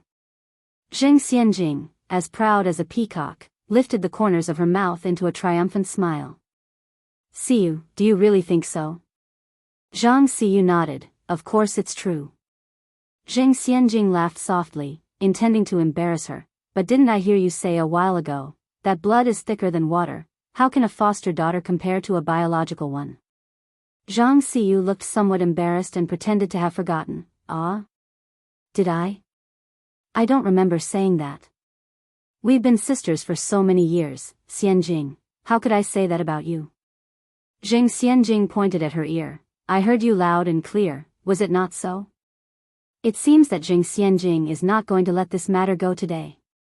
Zhang Siyu said with a forced smile, Xianjing, my dear sister, even if I said that, can't you forgive me just this once for not seeing the bigger picture? It's all my fault for underestimating people. If it were not for Zheng Xianjing's current success, who would be willing to put up with her mood?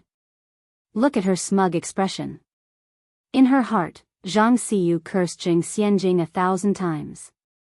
Zheng Xianjing glanced at Zhang Siyu. Siyu, you were right about one thing, you should never underestimate people.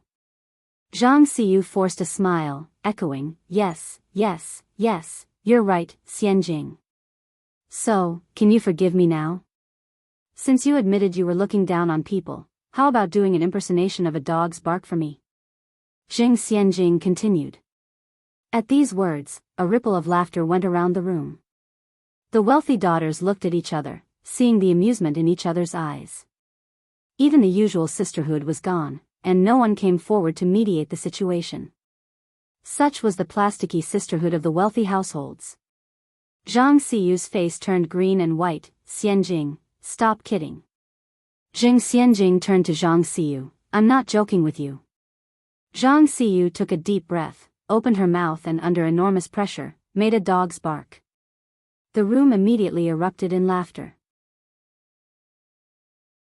Zheng Xianjing burst out laughing, surprised. Siyu, I was just kidding with you, I didn't expect you to actually bark like a dog. Zhang Siyu stared at Zheng Xianjing. What are you talking about? Zheng Xianjing repeated, I said I was joking. I didn't expect you to take it seriously. To gain Master Du's protection, would you even abandon all dignity? But your barking really does sound like a dog.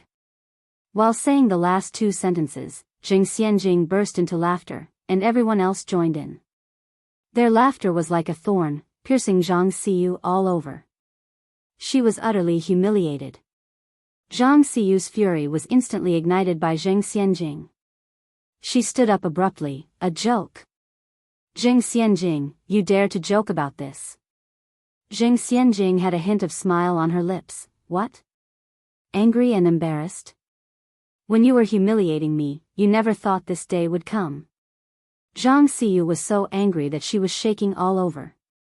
She grabbed her bag and stormed off. Even if Zheng Xianjing never had the intention to forgive her from the start, she shouldn't have toyed with her like this.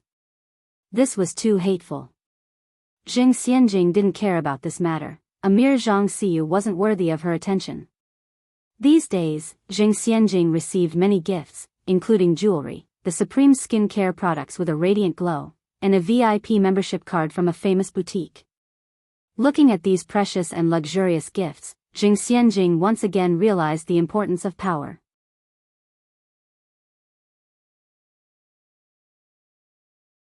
Chapter 777, Wise Uncle Du, Ignorance. _6. Take for instance the coveted membership card to Guosei Tianxiang. It's not something you can simply buy with money, you have to seize the right moment.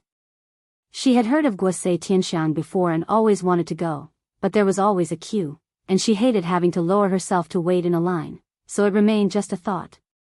Now, someone was actually offering her a membership card and pleading for her to accept it. These days, Jing Xianjing had been feeling extraordinarily pleased with herself, but gradually, she started to become restless. Because Wang Ziki hadn't visited her for a week. That's not right. Logically speaking, Wang Ziki should have come long ago. Could something have gone wrong? Jing Xianjing promptly went to Jing Lingling to discuss her concerns. Mom, what do you think is going on? Jing Lingling didn't take this matter to heart and laughed, saying, there's nothing to worry about. If Master Du is trying to test you, hanging you out to dry for a month is normal. For now, all you need to do is keep still. Don't be like an ant on a hot pan, then you wouldn't be any different from those vulgar fans. Playing hard to get wasn't only a strategy women used, men of power and influence would use it too. After her speech, Jing Lingling gave a meaningful reminder. Xianjing, if you want to achieve something big, you have to be patient. The longer you lay low, the greater the rewards. Being reassured by Jing Lingling like this made Jing Xianjing feel a lot better. Mom, you're right. I know what to do. Jing Lingling nodded. Good. There weren't many classes in school these days, so Jing Xianjing stayed home every day. Those who wanted to curry favor with her were practically trampling over the Zheng household's doorstep. Seeing so many visitors bringing gifts to Jing Xianjing every day, Mrs. Jing couldn't help but say, Xianjing, there's an old saying that one shouldn't accept rewards for nothing. Isn't it a bit inappropriate to accept these gifts from other people? Inappropriate? What's inappropriate about it? These weren't things she wanted, but things others were pleading for her to accept. That old hag, she's only being critical because Ni Yang's popularity had been overshadowed by her. She was too much. Jing Xianjing said with a smile, Grandmother, I understand what you're saying. I don't want to accept their gifts either, but they insist on giving them to me. Furthermore, they haven't asked me to do anything in return. They give me gifts and I also return gifts to them. This is normal among friends. Upon hearing this, Mrs. Jing felt somewhat relieved. It's fine as long as you're returning gifts. Us Jings shouldn't do anything to provoke gossip. Ni Yang had been very busy recently. She had to study the 13 ghost needle techniques, manage the sound system at the shop, visit the noodle restaurant, milk tea shop, ice skin jade body shop, and Guosei Tianxiang regularly, and also find time to take her school exams. After the exams, Ni Yang and Han Xiaoyu went home together. Han Xiaoyu didn't have a bike, so Ni Yang was able to give her a ride. When they reached their destination, Han Xiaoyu jumped off from the back seat. Yang, there's still time, why don't you come to my house and hang out? In her previous life, Ni Yang didn't have many close friends, so in this life, she felt especially grateful for any friendships that came her way. She nodded, sure. Han Xiaoyu comes from an average wage-earning family. Both her parents worked in the factory. Her father, Han Xingli, was the factory manager, her mother was the workshop director, and the two of them earned a combined monthly salary of 120 yuan. They had 3 children and owned a house in Beijing, living life neither too well off nor too poorly. They were an upper-middle-class family. Mom, this is my classmate Ni Yang. She's our school's campus beauty and the all-rounder I've been telling you about, who jumped grades and even came first in the exams. Just call her Yang. All parents like high-achieving girls. On hearing Han Xiaoyu say this, Han's mother was quick to say, "Oh, this is Ni Young. So the good student looks like this. Come on in and have a seat, come on in and have a seat. Xiao Yu has told me all about you. You don't mind if I call you Yang Yang, do you?" Ni Yang is not only an excellent student but also very attractive. It's hard not to like her. "I don't mind." Ni Yang shook her head with a smile. "That's what names are for. Just look at the way this girl speaks." Everything about Ni Yang seemed perfect to Han's mom. On the other hand, Xiao Yu could do no right in her eyes. In conclusion, all the good daughters belong to others. Seeing Ni Yang's manners, Han's mother couldn't help but offer her the treasured oranges from home. "Yang Yang, have an orange. Don't hesitate to make yourself at home at Auntie's place. I heard from Xiao Yu that you've helped her a lot with her studies. Thank you so much." Ever since she became Ni Yang's classmate, Xiao Yu's grades had significantly improved. The teacher even said it was a sure thing that she would get into a university. Ni Yang chuckled, "Auntie, you don't have to be so formal. It's normal for classmates to help each other." Her words resonated deeply with Han's mother, and she thought to herself how considerate and endearing this girl was. Han's mother hurriedly peeled an orange for Ni Yang. "Yang Yang, eat up and don't be a stranger to Auntie." Ni Yang took the fruit with a word of thanks. "Thank you, Auntie." Han's mother said, "You girls chat. I'll go out and take a walk." Young people have their own topics to chat about. She couldn't contribute to the conversation and would rather go out and have a chat with some friends. It's hard to find a day to rest. Ni Yang nodded. "Take care, Auntie." After Han's mother left, Han Xiaoyu said, "Yang Yang, do you know? My mom is usually very tight-fisted, and this is the first time she's been so generous." When Han's mother took out the oranges, Xiaoyu was shocked. She couldn't believe the woman in front of her was the same person who had argued and fought over a needle. Ni Yang laughed and said, "I think Auntie is quite nice. She's very reasonable." Han Xiaoyu made a merciless comment about her own mother. "She is quite reasonable, but she tends to be stingy and stubborn. You don't know this, but years ago she had a fight with Aunt Wang over a needle. Now the two of them wouldn't speak to each other even when they crossed paths." Just then, footsteps could be heard outside. "Is Aunt Han home?" "Who is it?" "My mom is not home, come on in." Han Xiaoyu called out without looking up. In a short while, the visitor came in from the yard. "Sister Xiaoyu, you're home. Here is the 2 yuan I borrowed from your house last time. I'm returning it to you." Yan. Han Xiaoyu stood up from her chair. "By the way, how's your grandmother? Is she feeling better?" Wu Yanyan nodded. "She's much better after taking the medicine." "That's good," Han Xiaoyu said. "Let me introduce you, Yanyan. This is my classmate and good friend, Ni Yang. Yang Yang, this is Wu Yanyan, one of our neighbors. Just call her Yanyan." Ni Yang walked over with a smile. "Nice to meet you."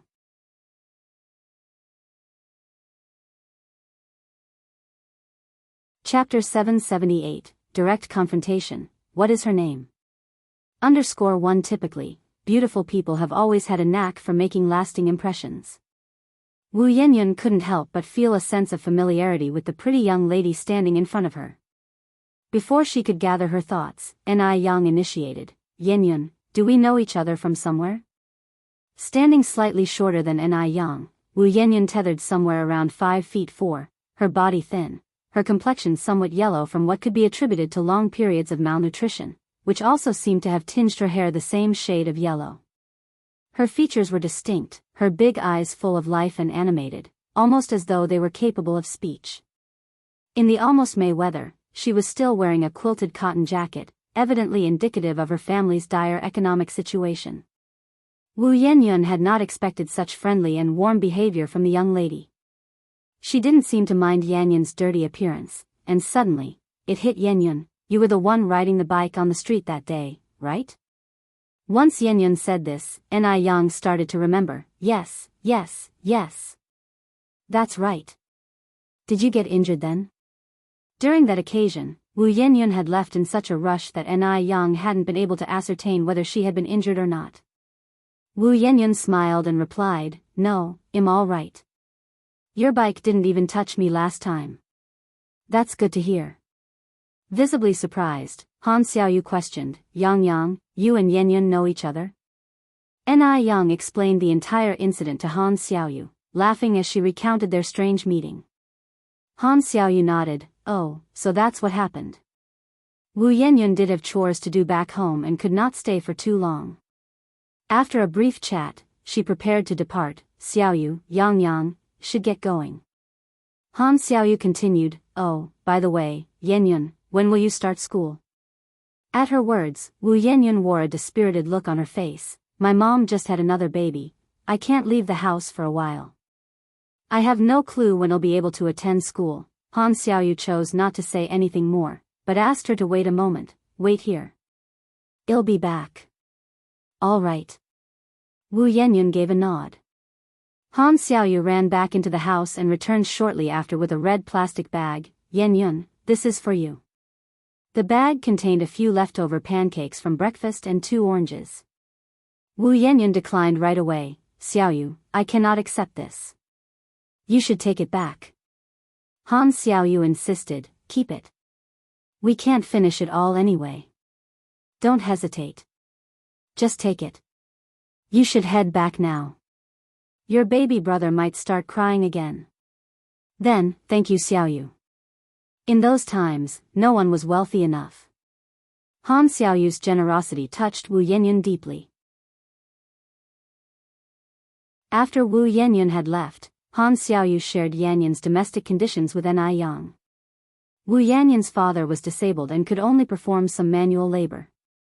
Despite her mother's competence, a woman having so many children left her crushed under the burden of life. Wu Yanyun's family was, therefore, in a very bad situation. That's why Wu Yenyun was still wearing a quilted cotton jacket even in mid-May. Regardless of the era, there are always the rich and the poor. Equality of wealth always remains an unfeasible dream. Ni Yang was left sighing after hearing this. On returning home, Wu Yenyun found her 2 brothers playing in the mud and the other one sleeping soundly in his crib.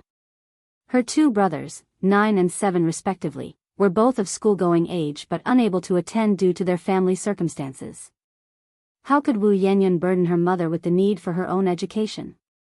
Wu Yenyun divided the 3 oranges into 5 parts. For her father, her mother, her 2 brothers, and her grandmother. "Big sis, where'd you get these oranges? They are so sweet. Delicious." Her elder brother, Wu Dalong, swallowed all his share in one gulp. Her younger brother, Wu Erlong, looked at the 3 pieces of orange in his hand and immediately offered them to Wu Yenyun. "Big sis, I don't like sour food. I won't eat it, but you can have it." He wanted to keep the oranges for his older sister because when there were good things, she always thought of them first while going without herself. Wu Yenyun patted Wu Erlong's little head, smiling, "You have it. Big sis has already eaten. These oranges aren't sour. They are sweet. Big sis, you should have it. I don't feel like eating them." Wu Erlong showed a reluctant face. Wu Yenyun understood her little brother's sentiment. "Eat it soon, or I will give it to Dalong." On hearing that he could have another piece of orange, Wu Dalong's eyes lit up with excitement.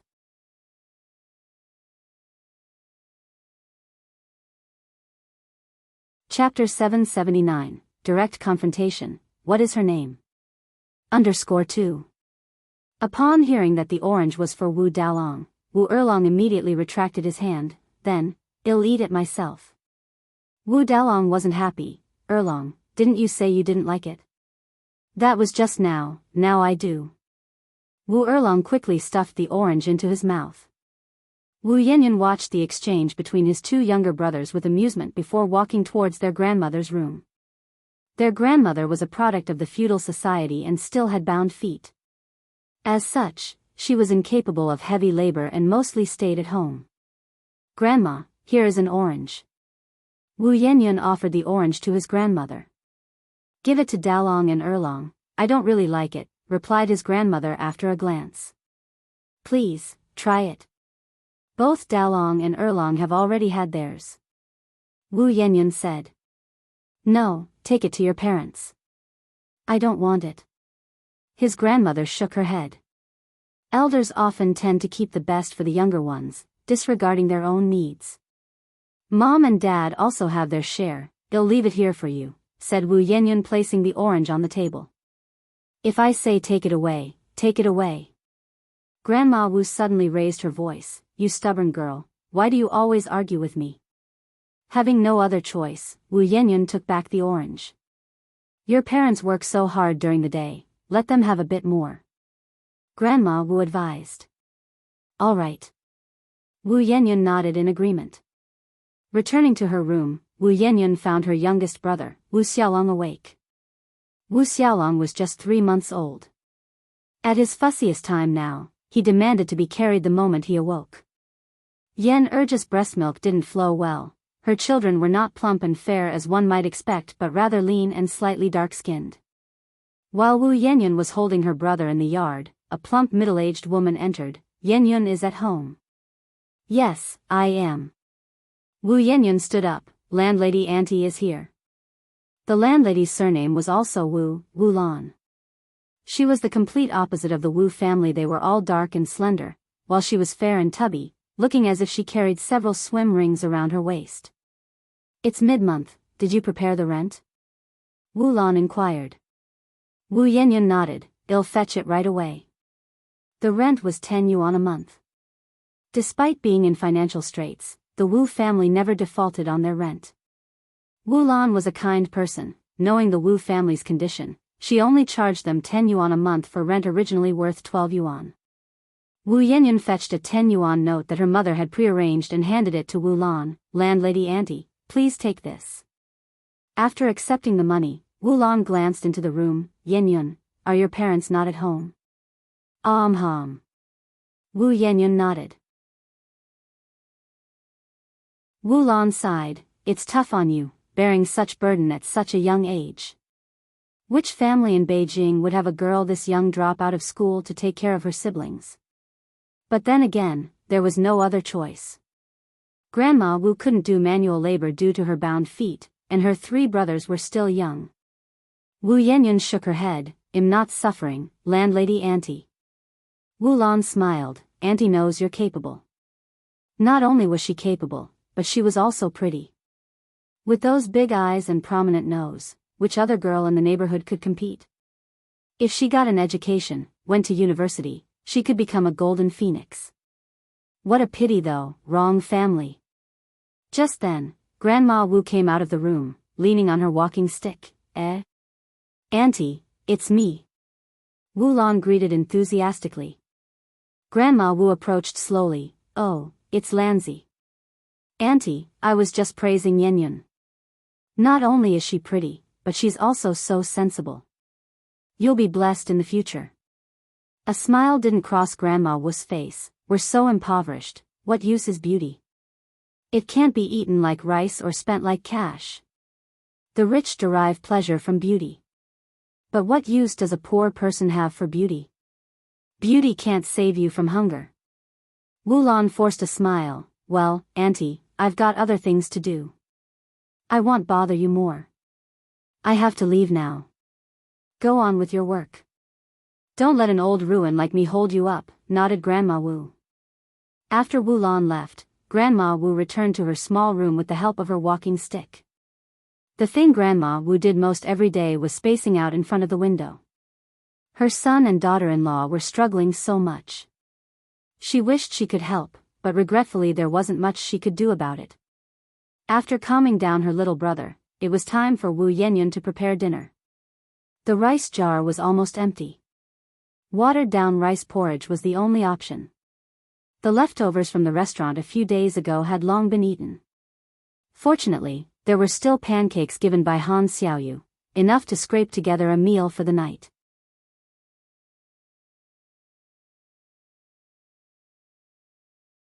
Chapter 780, Direct Confrontation, What is her name? _3. Wu Yanyan stewed porridge while holding her younger brother. By the time the porridge was ready, Yan Erju and Wu Jinshu had returned home.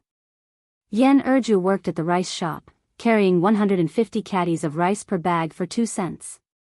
10 bags of rice amounted to 1 cent, and Yen Erju could carry 60 bags a day, earning about 1.2 yuan a day.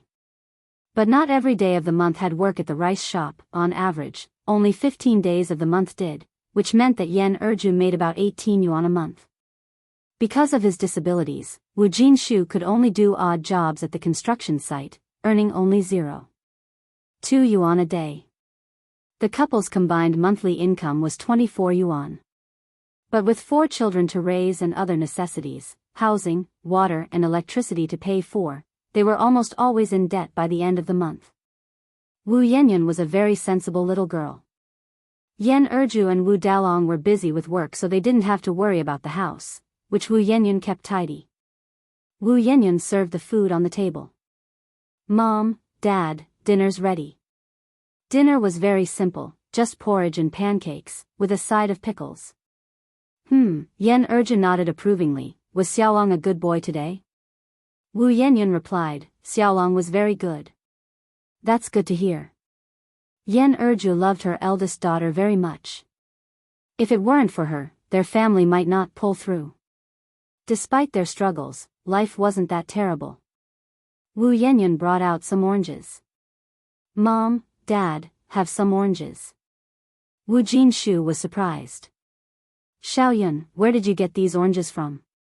They could certainly not afford to buy oranges considering their current state.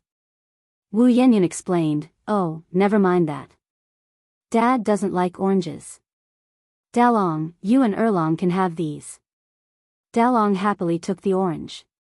Erju, with hands empty, smiled, "I don't like them either, Erlong. You can have it." Wu Erlong shook his head, "Sis already gave me one." "You should have it, Mom." "I don't want it." Wu Erlong still refused. "I want it." Wu Dalong, ever the glutton, took the orange from Yen Erju and began to eat it hungrily. Wu Yanyan reprimanded him, "You are such a glutton." Dalong made a face at Wu Yanyan. Yen Erju laughed, "He's the younger one, Xiaoyun. You should let him have his way." Despite being reasonable, Wu Yanyan still felt upset as she felt Dalong was too unreasonable. Yen Erju, on the other hand, felt it was just normal for kids. Once they've grown up, they would understand. During dinner, Wu Yanyan said, "Mom, our landlord came for the rent today. Did you pay it?" Yen Erju asked. Wu Yanyan nodded, "I did." Then she added, "By the way, Mom, we're out of rice at home." Although this topic was a bit heavy, it had to be addressed. Without rice, there would be no meals.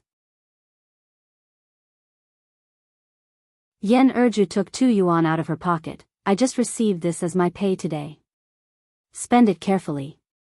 2 yuan was a significant amount for the Wu family, but Yen Erju trusted Wu Yanyan. She knew her eldest daughter wouldn't spend money frivolously. "Okay."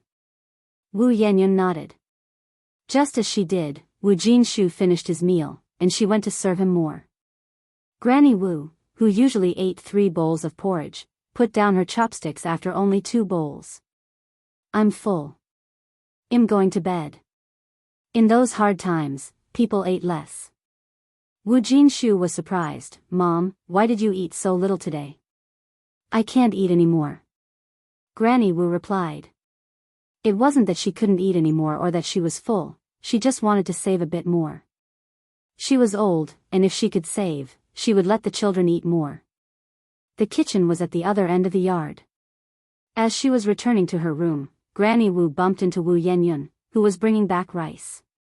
Wu Yanyan asked, "Granny, have you finished eating?" Granny Wu nodded, "I'm done." Then, as though she'd just remembered something, she added, "We don't have enough food at home. Your dad and mom work hard every day, and Dalong, Erlong, and Xiaolong are all growing children.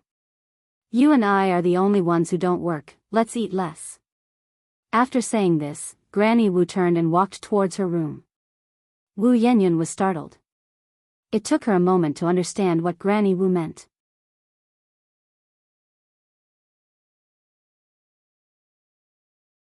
Chapter 781, direct confrontation. What is her name? _4. She felt wronged. Even on the verge of tears. But she kept them at bay. She's the elder sister. She mustn't cry. Wu Yanyan took a deep breath. After composing herself, she finally stepped into the room. At dinner, her father Wu Jinshu noticed something was amiss. Xiaoyun, why are you eating so little today? Wu Yanyan laughed and replied, I was making pancakes in the afternoon, and my stomach was grumbling, so I ate a couple atop, and now I can't eat any more. Wu Jinshu said, it's been hours since the afternoon, shouldn't you be hungry by now? Dad, I'm not hungry, do you think I'm a fool who doesn't know to eat when hungry? Wu Yanyan responded. Then Yan Erju chimed in, Xiaoyun, you must eat. Even though we are poor, we still have money to afford food. Wu Yanyan laughed, Mom, where is your mind wandering off to? Seeing that Shed indeed had enough, her parents said no more about it. After dinner, Wu Yanyan started the dishes and cleaning. Wu Erlong hurried over to help. Sister, let me dry the dishes for you.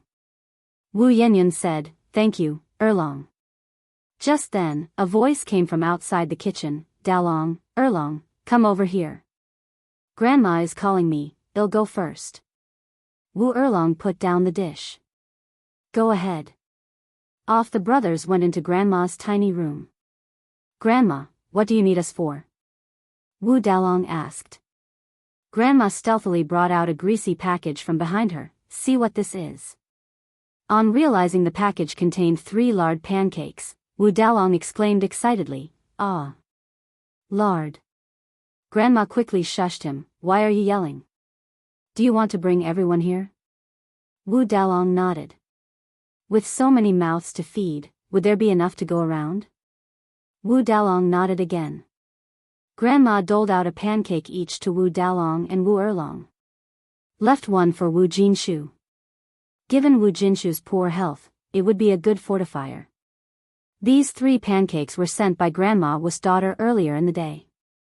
She saved them until now, waiting for Jinshu to return so that she could give them to the children. Knowing Dalong's nature, Erlong didn't refuse.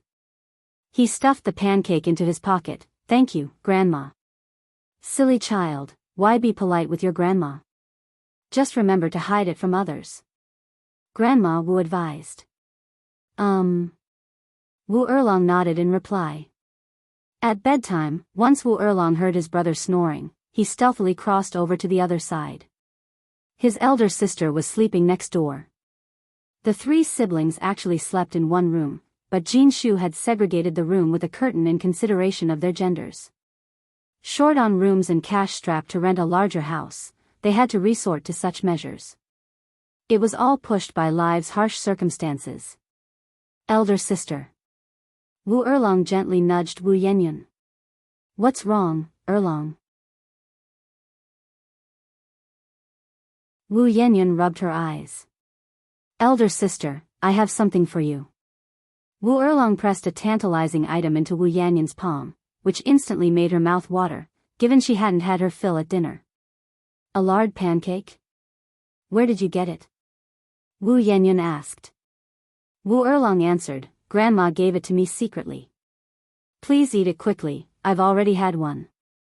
As he finished, he made a beeline for his own bed. Wu Yanyan's eyes welled up, barely holding back her tears. This lard pancake was, in her memory, the most delicious one she'd ever tasted. Years later, she still remembered this particular night vividly. Her grandmother subtly hinted to her not to eat too much and to save food, while her little brother presented her with a lard pancake. There's no price tag on love. Wu Yanyan had choked down that pancake with tears in her eyes. Ni Tsuehua and Shengguan Dehui moved to the Zheng family's house again. Naturally, Ni Yen went with them. The Zheng family had been bustling these days with a constant flow of guests. Whenever Zheng Xianjing passed Ni Yen, she held her head high, extremely proud, even though Ni Yen had no clue what she was so smug about. In the living room, Zheng Lingling made Zheng Xianjing the center of attention, smilingly saying, Mom and Dad, I heard there's a newly opened restaurant in Beijing that's doing great business. The food is absolutely delicious, and the ambience is excellent as well. The only drawback is the membership card requirement. If you don't have one, you will have to queue with many others. Those with membership cards, however, will be provided with private rooms.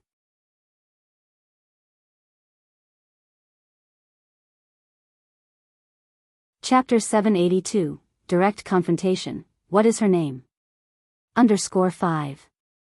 Ni Yang gave a smiling response. You're referring to the Gus Tianxiang restaurant, aren't you? Upon hearing the words, Gus Tianxiang, Ni Kuihua's expression shifted subtly. Ni Yang had informed her beforehand not to speak about ice-skin jade flesh and Gus Tianxiang to anyone, so she didn't even tell the Jing family. The Jing family, not to mention Shengwan Dehui, didn't have a clear understanding either. These businesses belonged to Ni Yang, not hers, so she didn't bring them up to show off. Zheng Lingling didn't expect this country bumpkin, Ni Yang, to even know about Gus Tianxiang. Yes, that's right, Gus Tianxiang. I initially thought of taking everyone, including your grandparents, for a meal there, but unfortunately their membership cards are in limited supply, you can't just apply for one. Good thing she has a very capable daughter.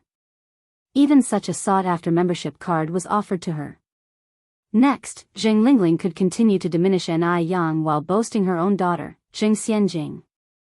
Yang, you must really want to dine in such a good restaurant, aren't you?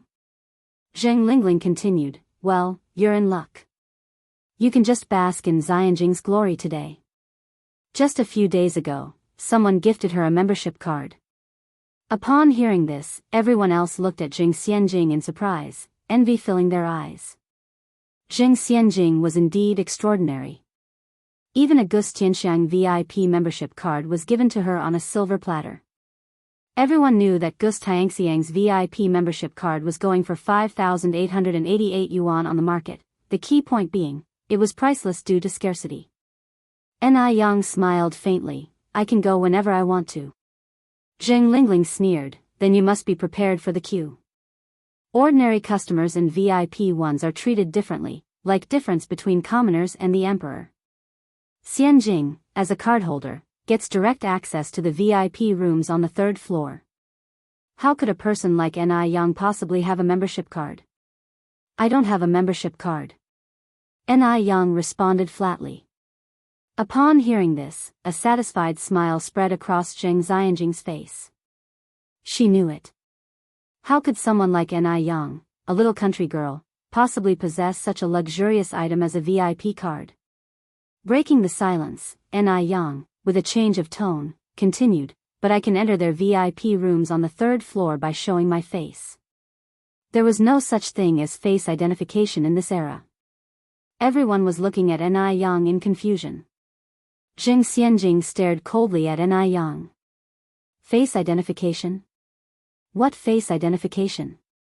It should be shameless, right? Ni Yang continued to explain, by face identification, I mean, while they check everyone else's membership cards, I am their VIP, so I don't need any card to enter. Just my face is enough. Bragging. A contemptuous voice sounded from the side. The speaker was Lu Kursan, Zheng Xianjing's bestie. She had to do a good job of kissing up to Zheng Xianjing, who was in her moment of glory. Ni Yang didn't get angry, continuing, if Miss Lu doesn't believe me, how about we make a bet? How are we betting? Lu Kursan didn't believe a word this country bumpkin, Ni Yang, was saying. Her best friend was also a Gus Tianxiang VIP customer, and she had never heard of any face identification service provided by Gus Tianxiang. Ni Yang continued, if I can get into the VIP rooms on the 3rd floor of Gus Tianxiang by face identification, Miss Lu will pay for everyone's meal today, how about that? Sure. Do you dare to go? Lu Kursan provoked. Ni Yang replied with a smile, as long as Miss Lu has the guts, I can go all the way. Alright, then it's a deal. Zheng Xianjing stood up and said, grandparents, let's go now. I never knew that Gus Tianxiang offered a face identification service. It's a good thing that Yang is here to show us. Mr. and Mrs. Zheng knew that Ni Yang never spoke without assurance. They laughed and said, right on, we also want to see whether Gustianxiang is as good as you all claim it to be. The group headed to Gustianxiang. Mr. Zhang, who was leading the way, looked at the big sign and couldn't help but exclaim, Gustianxiang, The calligraphy is really good, the calligrapher must be a great talent. Ni Yang could not help but blush a little. Lu Kurson was waiting for a chance to make fun of her. She turned to Ni Yang and said, "Didn't you say you could get in by showing your face? Well, you should lead the way then." Ni Yang stepped forward. There was still a long queue at the entrance. The two greeters, who were new, asked, "Hello, how many are you? Do you have a membership card?"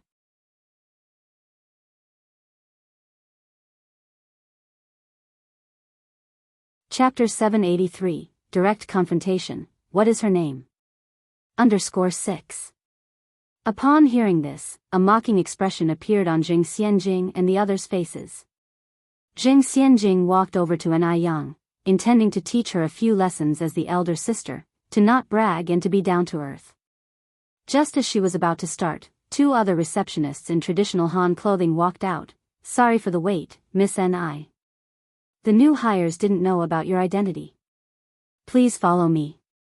"No problem," Ni Yang smiled slightly. This left Jing Xianjing stunned. Lu Kurson was also stunned. Lu Kurson quickly grabbed one of the receptionists by the sleeve.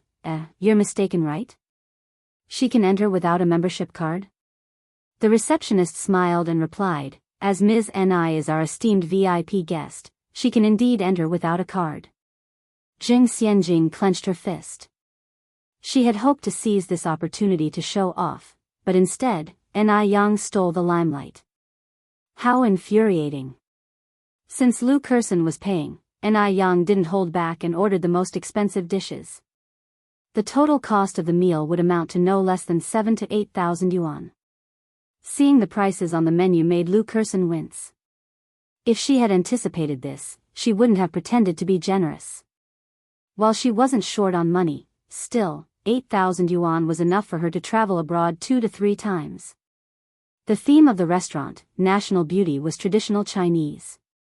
With wall murals depicting scenes from the painting along the river during the Qingming festival, hand-carved lamps, and even redwood handmade chairs, the classical decor stood out as a breath of fresh air in an era that idolizes modern design and Western culture. Old Master Zhang looked around and commented, "The owner is no ordinary person, they have a rich cultural background." Madame Zhang nodded in agreement. "I reckon they must be of considerable age. The younger generation these days are not fond of old-style things." Weddings in ancient times were grand affairs complete with phoenix crowns and red wedding gowns. Now, they wore white wedding dresses instead. Madame Zhang, having lived through those days, had a hard time accepting white in a festive celebration such as marriage. The most crucial thing about National Beauty wasn't just the service or the environment but the taste of their dishes, which was simply unparalleled. Whenever someone dines here, they would immediately think of National Beauty whenever they thought about dining out in the future. Halfway through the meal, Ni Yang excused herself to conduct some business with Gu Lanji, as she considered this a good opportunity to discuss the restaurant's revenue. The third floor was a VIP area and thus was quiet, but the second floor was quite bustling with food carriers and customers. As Ni Yang was descending the stairs, a food carrier crossed paths with her. The food carrier was a tall girl who didn't notice a banana peel on the stairs as her hands were full. She stepped on it, losing her balance, and was about to tumble over. Just then, 2 people, one on each side, reached out and steadied her arm while 2 other hands prevented the tray and food from tipping over. "Be careful." 2 voices echoed out at the same time. One voice was gentle and calm, like an April breeze. The other voice was warm and soothing, reminiscent of the sound emanating from an ancient bronze bell. The girl was visibly scared and quickly said, "Thank you, sir, thank you, ma'am," before hurrying off to deliver her dishes. Only then did Ni Yang realize that she and a man dressed in a scholar's robe had saved the food carrier. Unlike modern men, he was dressed in an ancient robe with a pair of simple fabric shoes on his feet, his hair neatly combed back into a ponytail, and a string of Buddha beads in his hand. His fair skin contrasted with the brown beads, his hands well-defined. Strangely, his hands appeared more beautiful than a lattice by threefold. His manner was gentle and courteous, making it hard to guess his actual profession. While she was observing him, he was also observing her. She was beautiful, probably the first impression of most people. His gaze reminded him of a line of poetry: only Mudan truly represents the national beauty. When it blooms, it stirs Beijing. The young lady possesses remarkable agility, said the man. None other than Mr. Du Ni Yang gave a faint smile, likewise. This man's quick reaction indicated that he was well trained in martial arts. His skill was not in line with his outward appearance and personality. Ni Yang didn't say much more. She picked up the banana peel from the stairs and continued down. Mr. Du was slightly taken aback. He turned to watch Ni Yang's figure, leaving a furrow in his brows. Her voice seemed familiar. Where did he hear it? A beautiful lady like her would have left a deep impression if they had met before. But he couldn't recall where he had seen her.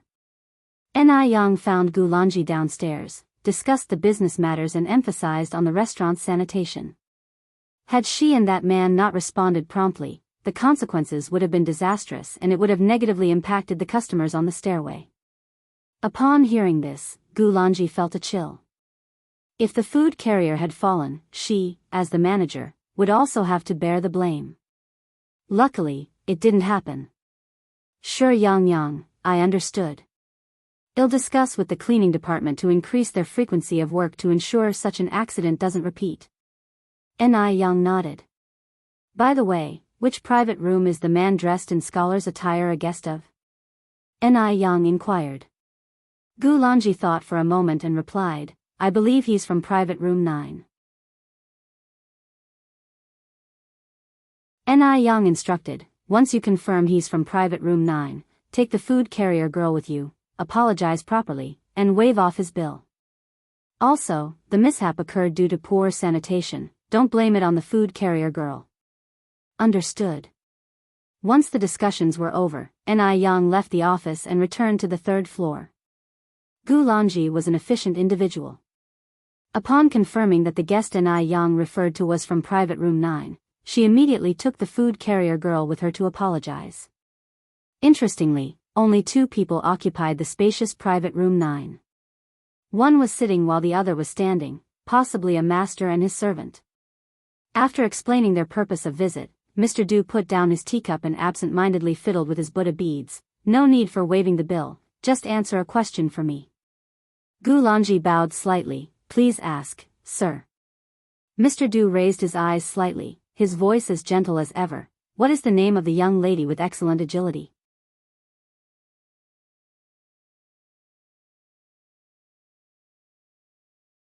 Chapter 784. Please give me another chance.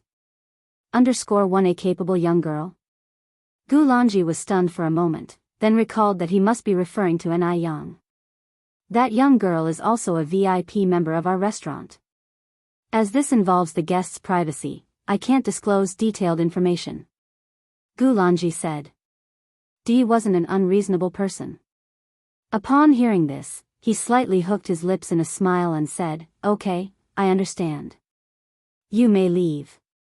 Gulanji nodded, turning to leave with the food server.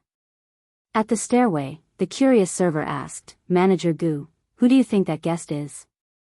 That guest was quite extraordinary, even in the modern times. He still wore a traditional long robe and cloth shoes, yet didn't seem at all out of place. He was graceful and handsome.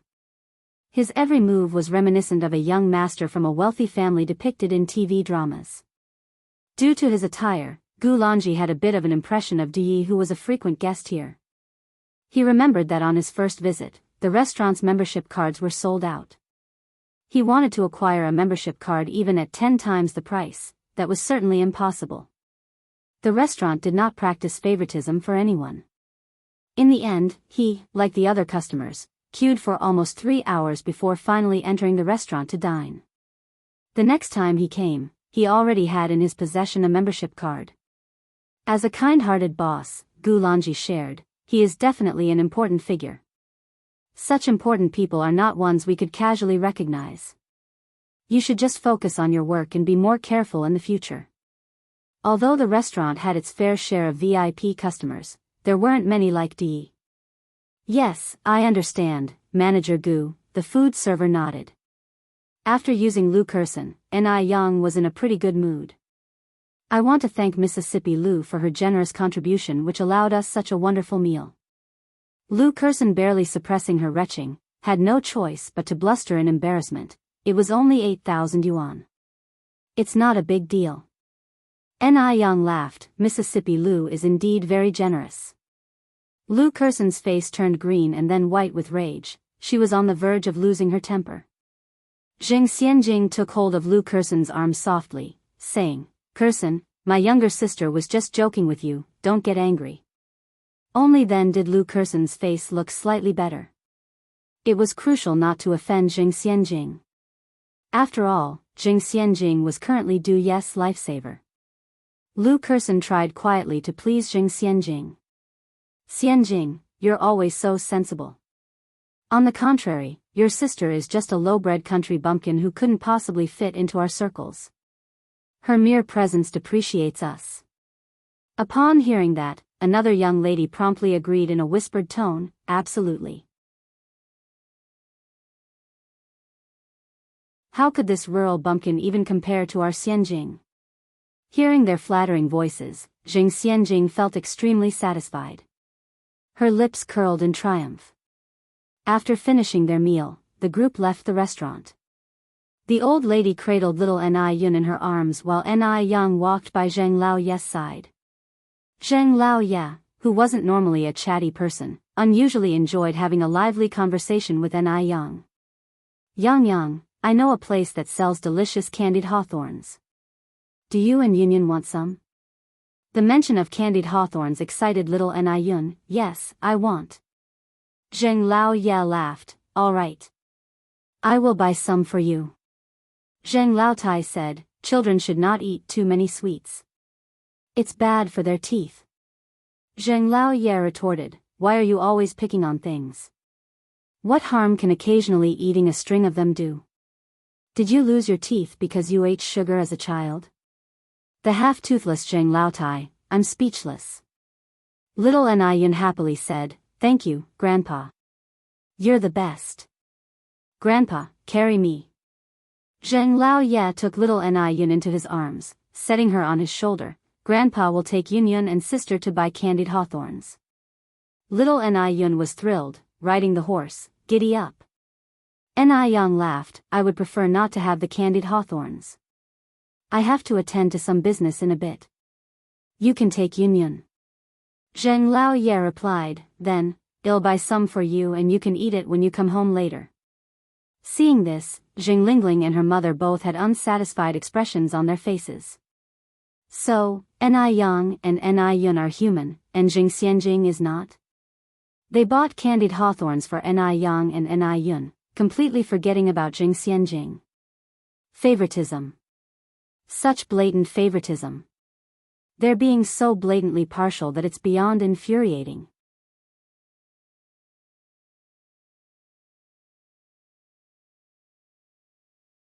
Chapter 785, Please give me another chance. _2. Moreover, when Zheng Xianjing was a child, old Master Zheng wouldn't even smile at her, let alone pamper her. Truly, one's own child always comes first. Two old codgers. Zheng Lingling wished she could strangle old Master Zheng and the old lady. Master Zheng, holding little N.I. Yun, said, Ting Ting, Dehui, you guys can go wherever you want, and your mom and I will take Yun to play. Lingling and Xianjing, if you want to go out, feel free to wander around, otherwise, go home. N.I. Tsuehua and Shangguan Dehui were newlyweds, so they should have some private time together. Shangguan Dehui simply adored his father-in-law, Dad, then he'll take Dia and leave first. Please take care of Yun. Zheng Lingling felt suffocated inside but managed to force a smile on her face. Sure, Dad. N.I. Yang also said, then he'll go ahead, Grandpa. Go on, go on. Master Zheng waved his hand. Third floor of the National Fragrance. Mr. Du and Wang Ziki stood at the floor-to-ceiling window on the third floor. Is that Jing Xianjing? Wang Ziki nodded. Yes, it's her. Mr. Du pointed to the slim figure next to Master Zheng. Who is that? Wang Ziki squinted. I don't know that person, but the Zheng family recently found their biological daughter. I think that should be the daughter brought back by their biological daughter. Because Wang Ziki had been investigating Jing Xianjing lately, he knew quite a bit about the Zheng family. Mr. Du twirled his Buddha beads, his face expressionless. Investigate her. Investigate Master Zheng's biological granddaughter? Why would he want to investigate Master Zheng's granddaughter? Is he interested in her? Wang Ziki was stunned for a moment, then said, all right. When his words were done, Mr. Du continued, how is the investigation on that case from last time going? There's no news yet. Wang Ziki replied. Beijing is not like Shanghai. Shanghai is full of their informers.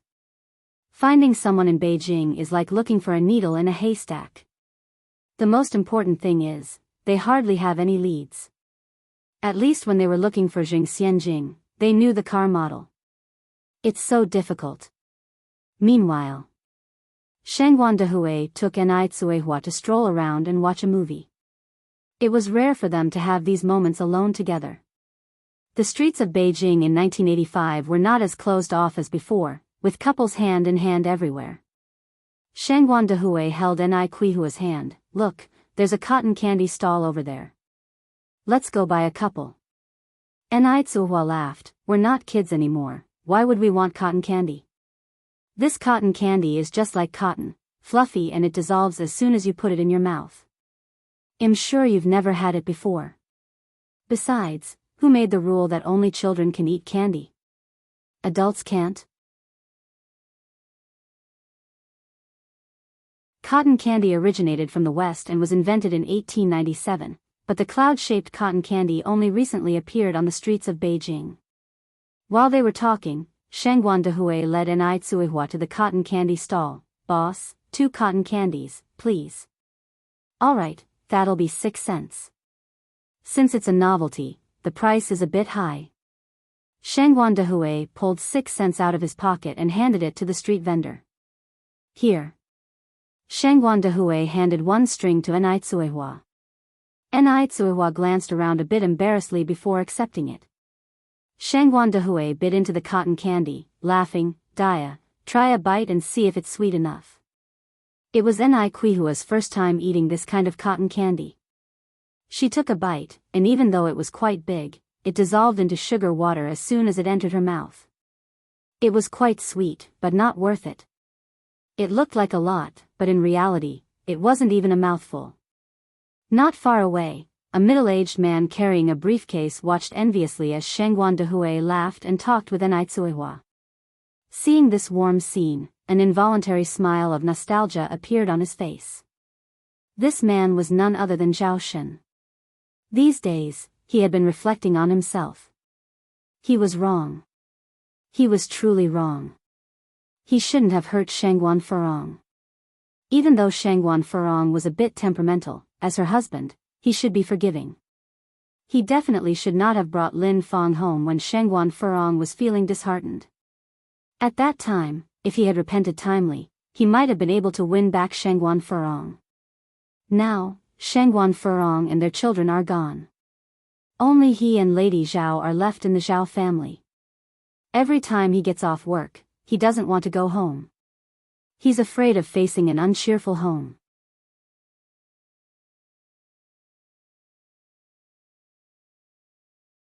Chapter 786. Please give me another chance.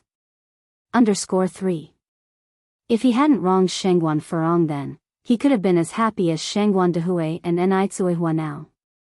He had destroyed his own happiness with his own hands. Zhao Shen took a deep sigh, then mustered the courage to walk up to Shangguan Dehui and Ni Tsuehua, brother, sister-in-law. Shangguan Dehui looked up and his brows furrowed slightly. Call me Mr. Shangguan, I'm not your brother now. Shangguan Dehui's attitude was somewhat off, so Ni Tsuehua gently tugged at his sleeve. Despite the bitter smile on his face, Zhao Shen replied, regardless, you are still the uncle of my 2 children. Shangguan Dehui didn't respond. Zhao Shen continued, brother, I have thoroughly reflected on my actions recently and realized my mistakes. Shangguan Dehui didn't speak.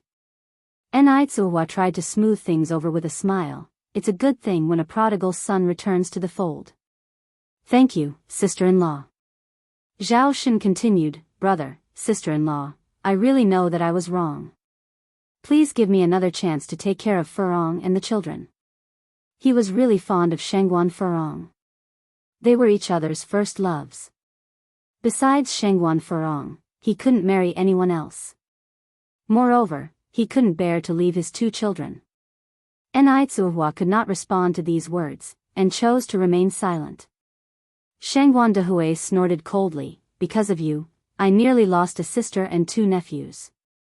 Do you think I'll ever entrust them to someone like you again? The incident of jumping off a building had always been a sore spot for Shangguan Dehui. No matter what, Shangguan Furong was his only sister. Brother, I genuinely know I was wrong. I swear, I will treat Furong and the 2 children well in the future. Zhao Shen raised 3 fingers and continued, bro, I'm begging you. At the end, Zhao Shen even knelt in front of Shangguan Dehui. Seeing this, the people on the street couldn't help but turn their curious gazes towards them. Shangguan Dehui helped Zhao Shen up. A man's knees are as precious as gold, get up. Looking at Shangguan Dehui again, Zhao Shen's face was streaked with tears. He choked out, brother, Furong can't be without a husband, and the 2 children can't be without a father. I'm begging you, I'll definitely cherish this hard-earned opportunity. A man doesn't easily shed tears, but when he does, it evokes sympathy.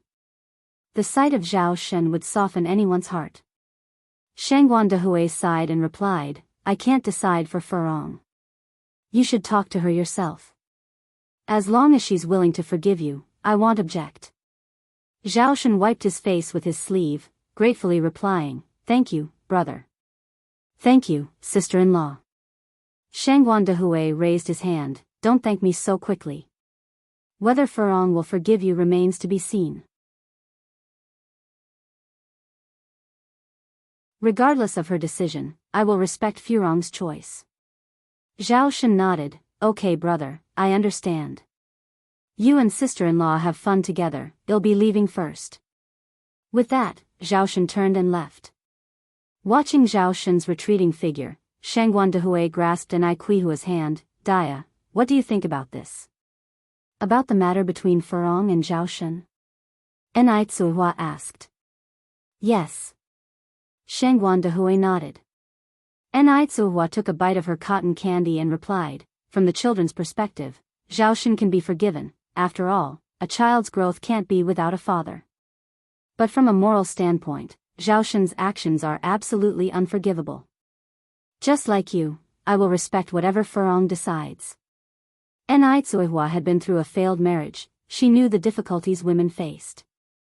Whether Zhao Shen had truly repented or not, he had already left an unbridgeable scar on Shangguan Furong's heart. What's done can't be undone, a broken mirror can't be joined again. Shangguan Dehui nodded, so we are of the same opinion. Then he said, forget about this for now, comrade Dia, shall we go see a movie together? I heard from a colleague that a movie called Mr. Zombie just came out. Let's go see it. Mr. Zombie 1 starring Mr. Lam, was released in 1985 and was quite popular at the box office in mainland China. Nai Hua replied, zombies? Is it a horror movie? At this time, zombies only existed in books. Nai Hua, who had read books on the topic, was quite interested and curious to see what a movie about zombies would look like. Shangguan Dehui said, probably, we'll know when we see it.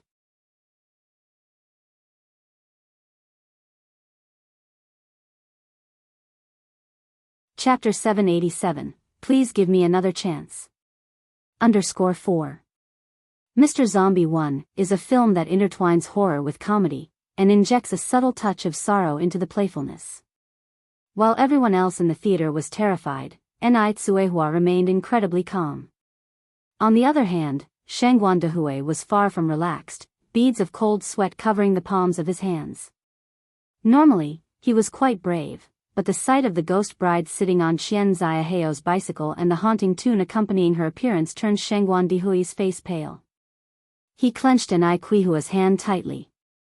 Enai Zuhua chuckled, "What's there to be afraid of? It's all fake." Shangguan Dihui, after leaving, Zhaoshan went to a flower shop and bought a bouquet of fiery red roses. Had heard that young people in love these days are into this sort of thing. He wasn't sure whether Shangguan Furong would like it or not. Elsewhere, Master Zheng and Madame Zheng were buying candied hawthorns with little Enai Yun. Perched atop Master Zheng's shoulders, the laughter in little Enai Yun's eyes was infectious. "I want 2 sticks." All right, well get 2 for little Yun Yun," Master Zheng smiled. "Shopkeeper, give me 4 candied hawthorns." Quickly, the candied hawthorn shopkeeper handed 4 sticks of candied hawthorn to little Enai Yun. "Here you go, young lady." Little Enai Yun said gratefully, "Thank you, shopkeeper." The shopkeeper was pleasantly surprised, such a polite little girl. Little Enai Yun responded, "And you're polite, too, shopkeeper." The candied hawthorn shopkeeper was beaming with delight. "This little girl is good at making logical inferences." Master Zheng and Madame Zheng also couldn't help but laugh out loud. Madame Zheng asked, "Yun Yun, who are these 4 candied hawthorns for?" Little Enai Yun replied, "2 are for myself, 1 is for sister and 1 is for sister Xianjing." Although little Enai Yun may be young, she has big thoughts. Madame Zheng then asked, "Why aren't there any for grandpa and grandma?" Little Enai Yun reasoned, "Because grandpa and grandma are adults, and adults can't eat candy." In her mind, even Enai Yang and Jing Xianjing were still little kids.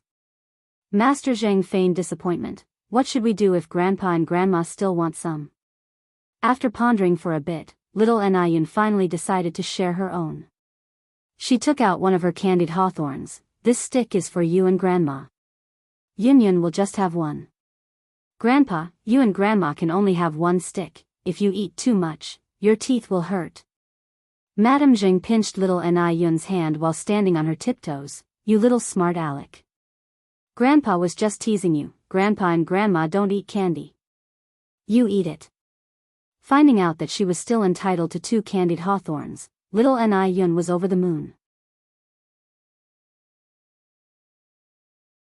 At the agricultural trade market, Wu Yanyan went to the grains and oils section, where she was planning to buy some rice and flour to take home. Now, rice was priced at 2 cents per pound and flour was 1 cent. She bought 5 pounds of each, enough to tide her family over for roughly a week. With the remaining 5 cents, she bought half a pound of edible oil to take home as they were out. Once she gathered everything, she reached into her pocket to pay but found it empty. The color drained from Wu Yanyan's face. Where was her money? Where had her money gone? Wu Yanyan frantically checked her pockets again, but they were still empty. Now Wu Yanyan was panicking, turning her pockets inside out. "Where's my money? Where's my money? It was here just a moment ago." Wu Yanyan's voice was trembling. Those 2 yuan was to feed her entire family. It was their lifeline. What to do now? What was she supposed to do now? Seeing Wu Yanyan in such a state, the grains and oils shopkeeper flipped the rice and flour back into their respective containers, a trace of annoyance coloring his words. "Why are you buying things without money? Are you fooling with me? Seriously?" At that moment, Wu Yanyan's world crumbled. Everything seemed gray. Her parents worked so hard every day just to earn a little over a yuan, and shed lost too. She was letting her parents down. She was so useless. Wu Yanyan crumpled onto the ground, sitting there and crying her heart out, oblivious to her surroundings. At that moment, what else could she do but cry? Many people came and went, yet no one extended a helping hand. There were plenty of pitiful people out there. If everyone were to show sympathy for each one, who could keep up? Enai Yang visited her Sifu's place every day, and today was no exception. Her Sifu's place was in a more rural location where it wasn't easy to shop for groceries, so Enai Yang planned to buy some everyday essentials to bring over. As she approached the entrance of the agricultural market, she spotted a girl sitting on the ground, crying in despair. Her cries were heart-wrenching. Ni Yang squinted slightly, finding the girl somewhat familiar. After taking a closer look, isn't this girl Wu Yanyan?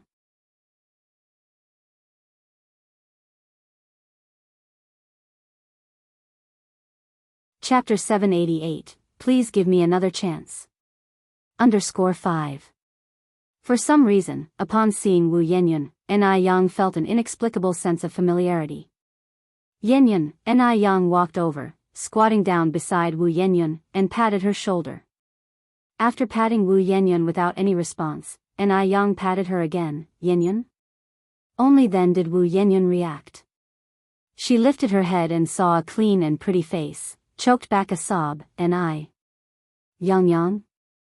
Ni Yang handed her a clean handkerchief. Yanyan, wipe your tears first.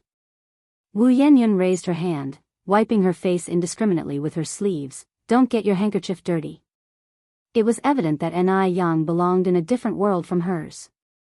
You could tell that Ni Yang must have a good family environment, unlike her.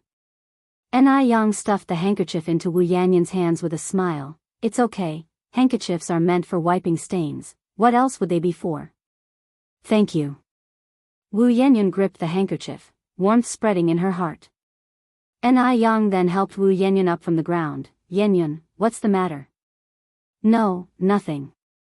Wu Yanyan used the handkerchief to wipe away her tears. Just by the agricultural market, there was a dumpling soup shop. Considering it was past 12 p.m., Wu Yanyan probably hadn't eaten yet, so Ni Yang took her to the shop saying, let's eat and chat inside. But where would Wu Yanyan get the money to eat?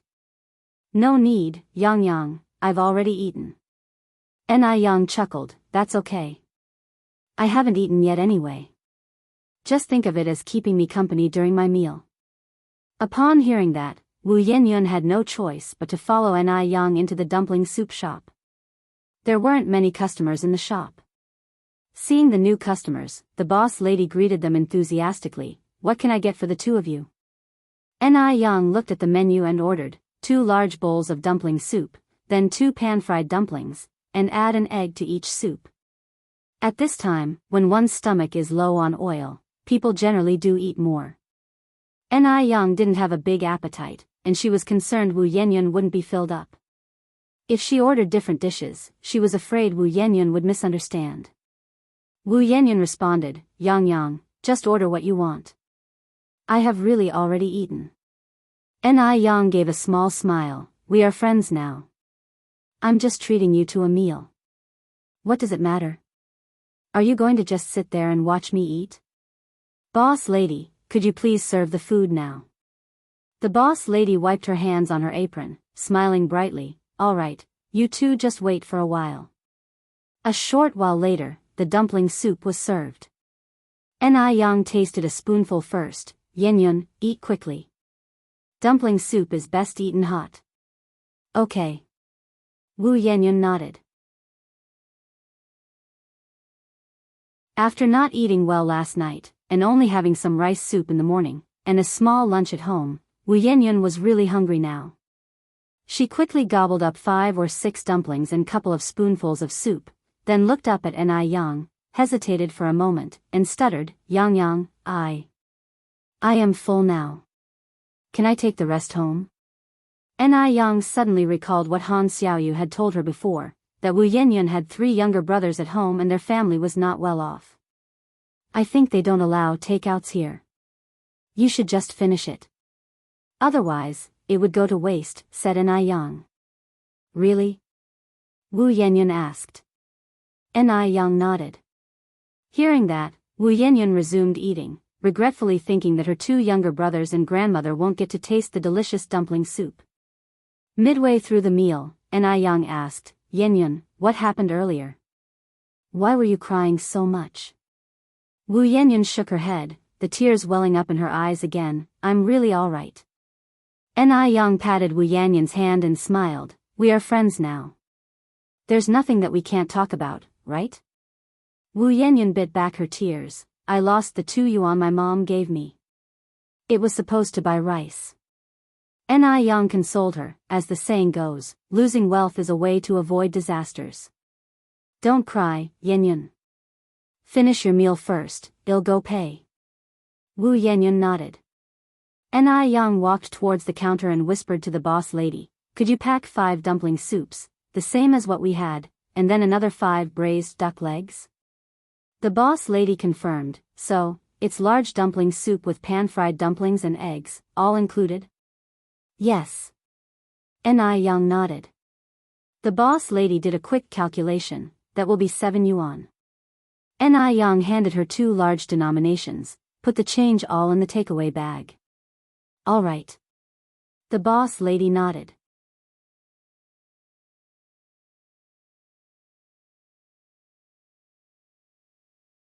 Chapter 789, Please Give Me Another Chance.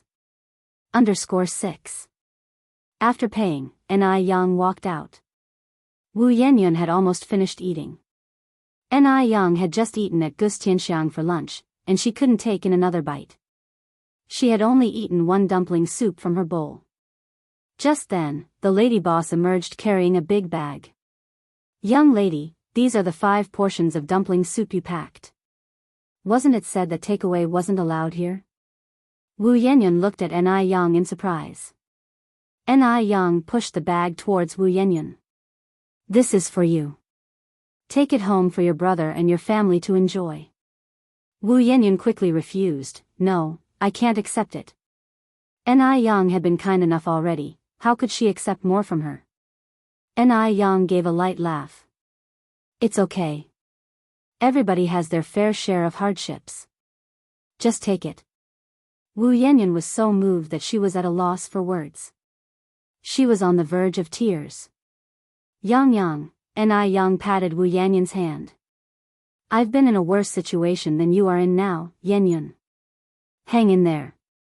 There's no hurdle in life we can't get through." She had somehow managed to get through all the hardships in her past life. "Yes." Wu Yanyan nodded. Ni Yang continued, "I've tasted my dumpling soup, but I didn't touch the pot stickers and the eggs. If you don't mind, you can take them too." Wu Yanyan finally understood. When Ni Yang said that takeouts weren't allowed, she was just trying to make Wu Yanyan eat more. She felt a lump in her throat. The tears that she had been holding back began to flow again. I don't mind," Wu Yanyan's head was nodding, Yang, thank you." When she was able, she wanted to be like Ni Yang, someone who spreads warmth. Ni Yang stood up. "I have something else to take care of, I'm leaving now. I'll walk you out." Wu Yanyan also got up. Ni Yang smiled and said, "No need, we are not going the same way." With that, she turned and walked towards the agricultural market. Wu Yanyan called over the lady boss and had Ni Yang's portion of dumpling soup packed as well. As she was about to leave, Wu Yanyan accidentally found a 5 yuan bill and 3 1 yuan banknotes in the bag. "Boss, where did this money come from?" Wu Yanyan asked. The lady boss grinned. "That young lady who was with you just now told me to put it in the bag." Wu Yanyan was slightly taken aback, and then she realized what Ni Yang had done. Ni Yang was probably trying to protect her dignity with that gesture. She truly was a good person. Wu Yanyan silently acknowledged in her heart. When she was carrying the dumpling soup home, she bumped into the landlord, Wu Lan, coming out of the courtyard. Wu Lan noticed a peculiar expression on Wu Yanyan's face for a moment and then quickly resumed her smile. "Yanyan, you're back." Wu Yanyan nodded, "Aunt Lan." Wu Dalong and Wu Erlong came bounding out of the courtyard. "Big sister. Big sister is home. Big sister, what are you carrying? It smells so good." Wu Yanyan smiled and said, "Of course, it's something good. Wait a moment. I'll divide it up in the kitchen." Wu Dalong was jumping with joy. Wu Yanyan kept the other 5 portions of dumpling soup for dinner and took out Ni Yang's portion separately, dividing it into 3. Ni Yang had just symbolically eaten a mouthful of her portion. Since it was a larger portion, it could be divided into 3 bowls. She gave 1 egg to Granny Wu, and 1 pot sticker each to Wu Dalong and Wu Erlong. Upon seeing that the food was divided into 3 portions, Wu Erlong asked, "Big sister, aren't you eating?" Wu Yanyan smiled and said, "Big sister has already eaten." Before Wu Erlong could respond, Wu Dalong eagerly said, "Xiaolong, if you're not eating, I'll eat your portion for you." Wu Erlong immediately guarded his meal. Wu Yanyan took the remaining portion to their grandmother. Their grandmother scolded with a stern face, "We're already so poor we can't afford food. Your mom gave you 2 yuan just yesterday, and you've wasted it today. Don't we know our place? You extravagant child. What a disgrace. What could our respectable Wu family have done to deserve a child like you? If only we knew back then." In the end, the grandmother started coughing in agitation, looking like she might collapse at any second. Wu Yanyan immediately tried to pacify her. "Grandma, don't be angry. I didn't use the money Mom gave me for this.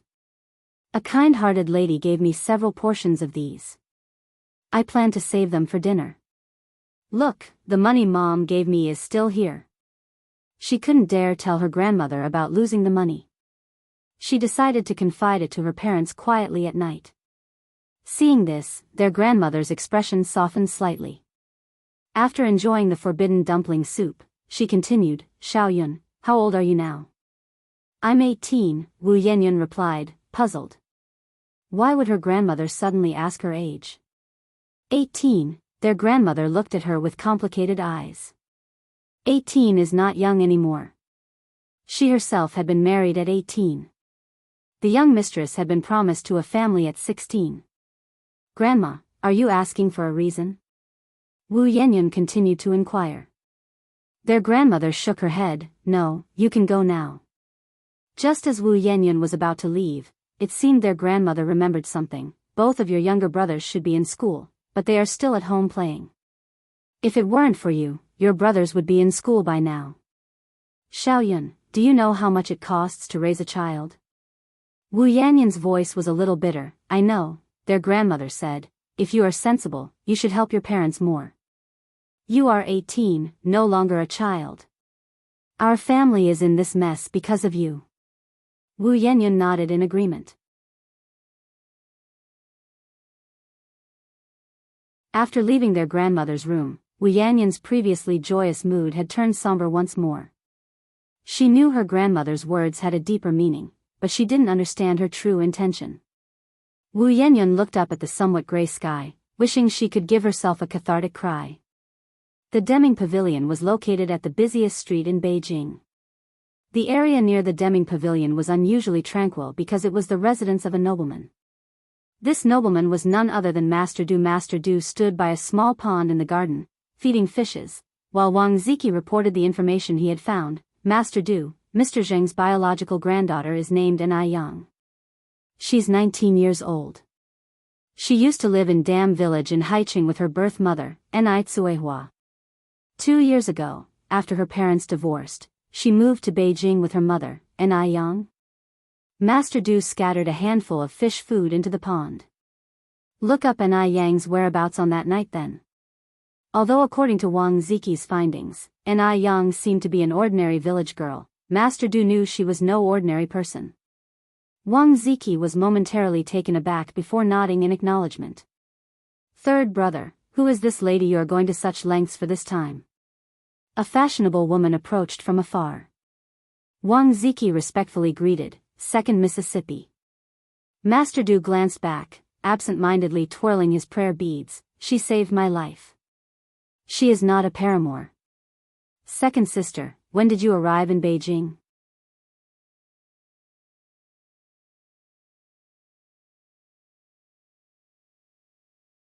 Chapter 790, So Unique. Found the real lifesaver. _1 The person who arrived was none other than Du's half-sister from the same father, Du Jiaojiao. Du Jiaojiao was 36 years old this year, but she looked no different from a woman in her early 20s. She was wearing a fashionable lace dress, her hair was curled in golden waves, and she had on a pair of light black high heels.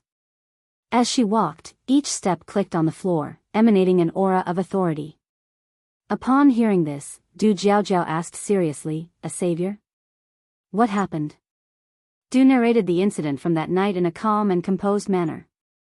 His casual demeanor as if the person who almost died that night wasn't him. People like Du had long understood the cycle of life and death. To him, life and death were no more than a cycle. Du Jiaojiao squinted her eyes in anger and said, "These people are absolutely reckless. No sooner had you left Shanghai than they set their sights on Beijing." Du twiddled with his Buddha beads. "No point getting angry, it's not good for your health." Du Jiaojiao was so angry that she started to laugh. "Who do you think I'm doing this for?" "It's all for you." Although he wasn't her full brother, their bond was much deeper than that of ordinary siblings. Du Jiaojiao then asked, "Have you found out who's behind this?" Du nodded his head. Du Jiaojiao jumped in, "Who is it?" "I'll kill him myself." Du replied, "There's no need for you to act, sister. I've already taken care of it." Du Jiaojiao laughed, "I always knew you were a smiling tiger, pretending not to care on the surface but holding grudges deep down." Given her brother's tumultuous past, his journey to the present has been far from easy. Along the way, a lot of blood had been shed. He truly stepped on bones to get where he is. With one hand on his Buddha beads and the other tossing some fish bait, he said, "I'm no saint. If someone crosses my line, I'll naturally pay them back." Du Jiaojiao added, "So the young girl who saved you is quite formidable. Haven't you found her yet?" Anyone who could save her brother must be extraordinarily skilled. At the moment, Du Jiaojiao was also curious about what this little girl looked like. Du shook his head. It was already dark at that time and the clues were too scarce. Du Jiaojiao chuckled, "No rush. As long as destiny dictates, you two shall meet again." Du did not continue the conversation. Du Jiaojiao nudged him with her elbow and giggled, "By the way, do you have some good news to share?" "What good news?" Du was puzzled. Du Jiaojiao laughed, "Don't play dumb. I heard back in Shanghai that you've set your sights on a young girl and are thinking about bringing her home as your wife?" "No," Du straightforwardly denied. Du Jiaojiao was speechless. "You're still pretending in front of your sister?" "Really, there isn't." Du Jiaojiao frowned. "Tell me honestly, all these years, haven't you had feelings for anyone?" Her brother was already in his 30s this year. He was often surrounded by women and even had 2 mistresses. But he had never truly opened his heart to anyone. He was like an emotionless machine, cold and indifferent. Du lightly shook his head. "Throughout my life, I have never understood what it is to like." Du Jiaojiao then asked, "What about love? Even if you've never liked anyone, you must have loved someone, right?" Du cracked a smile. "Love? What is love? Is it something that can satisfy hunger or thirst? Besides, is there really such a thing as love in this world?" He never believed in love between a man and a woman. He never loved anyone. He even found it puzzling why some people could make a huge fuss over so-called love. In Du's view, this was incredibly foolish behavior. Du Jiaojiao shook her head in disbelief. "Being with someone like you who doesn't understand love is so boring." Du fiddled with his Buddha beads. Buddha said, "Life is what we make of it. All things in the world are transient. If the mind is not moved, nothing in the world is moved. If the mind doesn't change, everything remains the same." And his mind would never be moved for anyone. Du Jiaojiao gave a snort. "There's a long road of life ahead. I don't believe you won't fall for any girl in the future." Being human, no one could escape the 2 words, passionate love. Du laughed softly. "If I could fall for someone, would I still be waiting till now?" Over these years, he had encountered countless admirable women. Du Jiaojiao gave him a glance, but couldn't refute his words.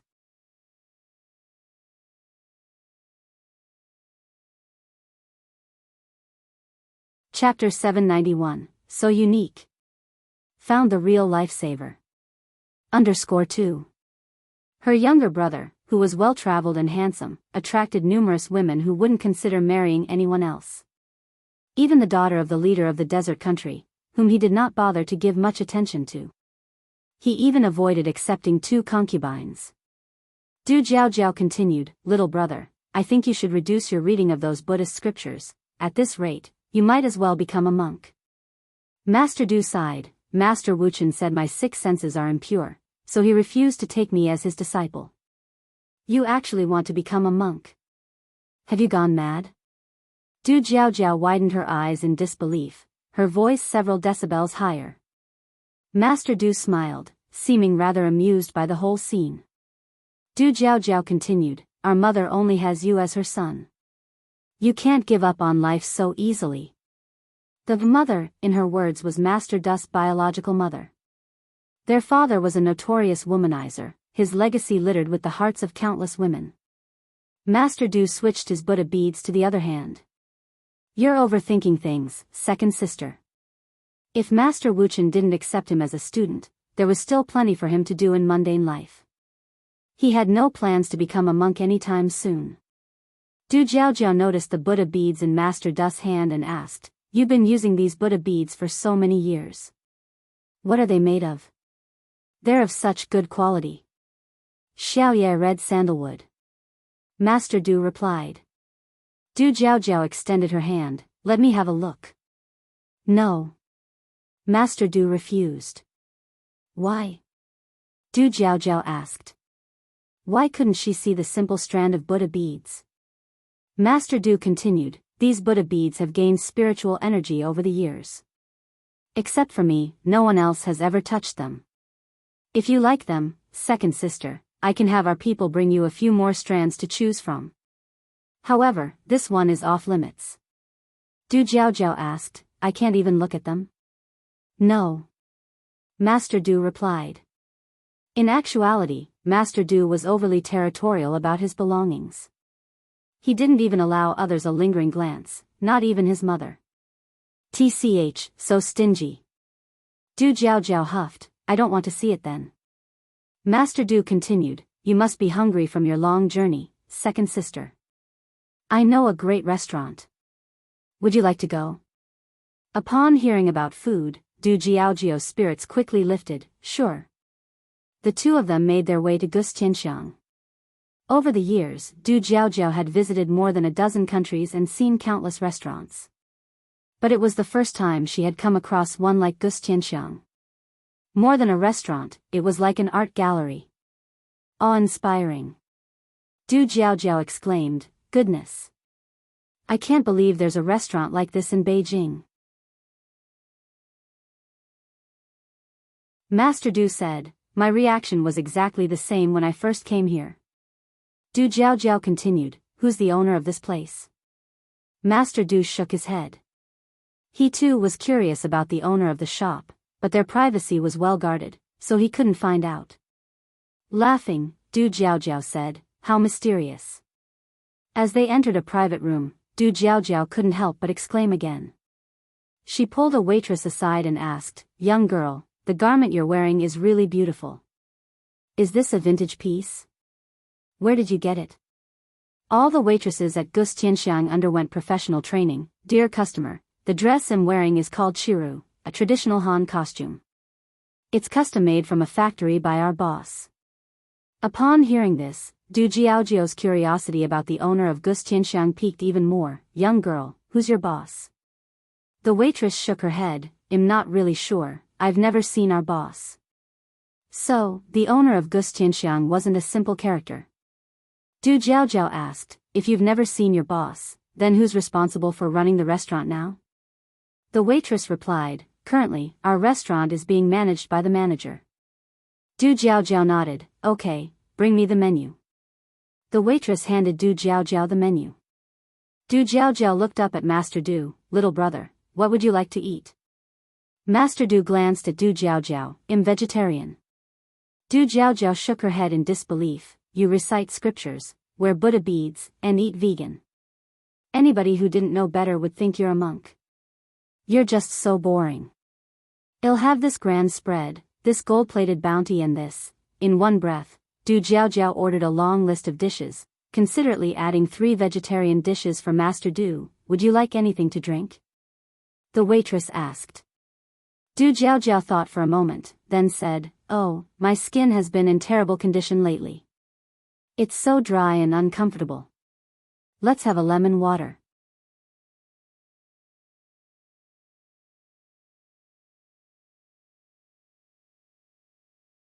Chapter 792, So Unique.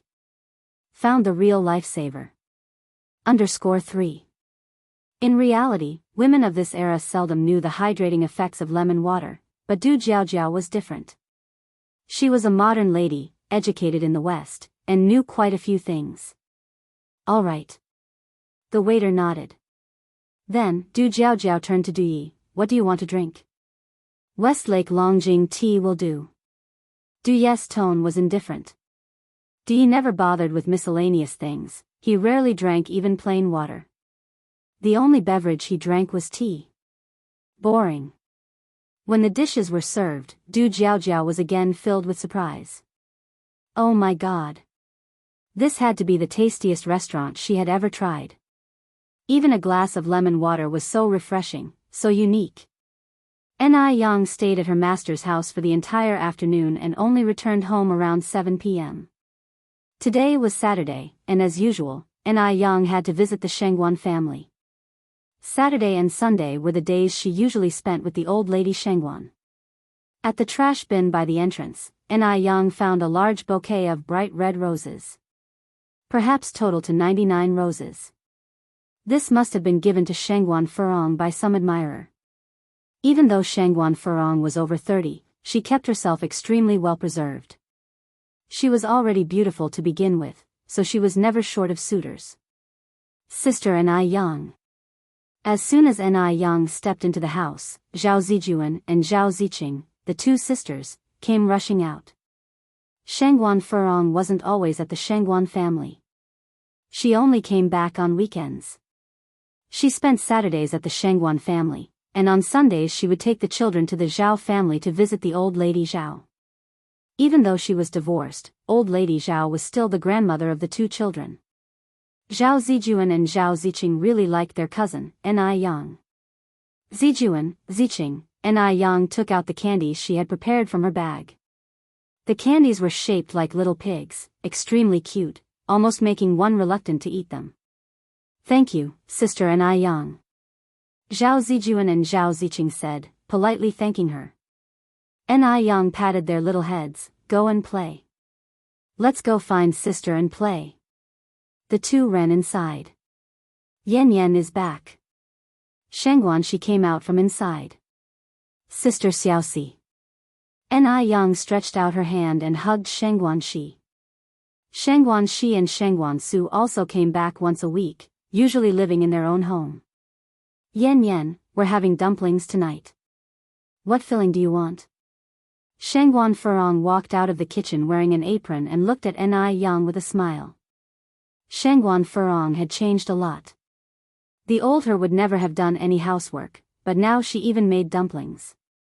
Her long hair had been cut short to ear length, making her look very energetic. It was like she had turned into a new person.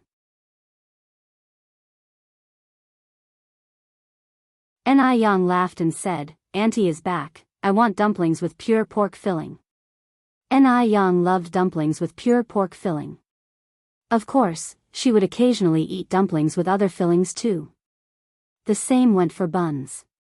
Shengguan Furong nodded, all right. Ni Yang put her bag on the sofa, it'll help you guys make the dumplings. Me too. Shengguan she tucked Ni Yang's arm under hers. The two went to the kitchen where everyone was making dumplings, including Shengguan Su. Even though Shengguan Su was a man, he made very beautiful dumplings. Shengguan she noticed that all the dumplings Shengguan Su made had a pork filling. He kept his head down and was very focused, giving off a warm aura under the light. Shengguan she thought that whoever married her brother would be very happy in their future. Old lady Shengguan was surrounded by everyone and was very happy. She was truly very happy. She was truly delighted that the Shengguan family had arrived at where they were today, with such sensible and adorable children around them. Zheng Lingling was very angry. The more she thought about it, the more she couldn't accept it. Why did the old Zheng lady and old Zheng gentleman treat Ni Yang and Zheng Xianjing differently? Zheng Xianjing was clearly more outstanding than Ni Yang. Was it possible for Ni Yang to save Du Yi's life like Zheng Xianjing could? Ni Tsuehua and Ni Yang had gone to the Shengguan family, yet these two old folks didn't even come downstairs. Did they really think their family of three was dead? Zheng Lingling sat on the sofa, all her features twisted into a knot. Boo! At this moment, a figure jumped out from behind, giving Zheng Lingling a big fright. You crazy! Zheng Lingling was about to curse crazy woman, but suddenly remembered that the old Zheng lady and old Zheng gentleman were at home. She immediately swallowed the words and pasted a strained smile on her face. Aunt Suyu, what are you doing? Haha, you're a ghost. I scared you. Zheng Suyu jumped up delightedly.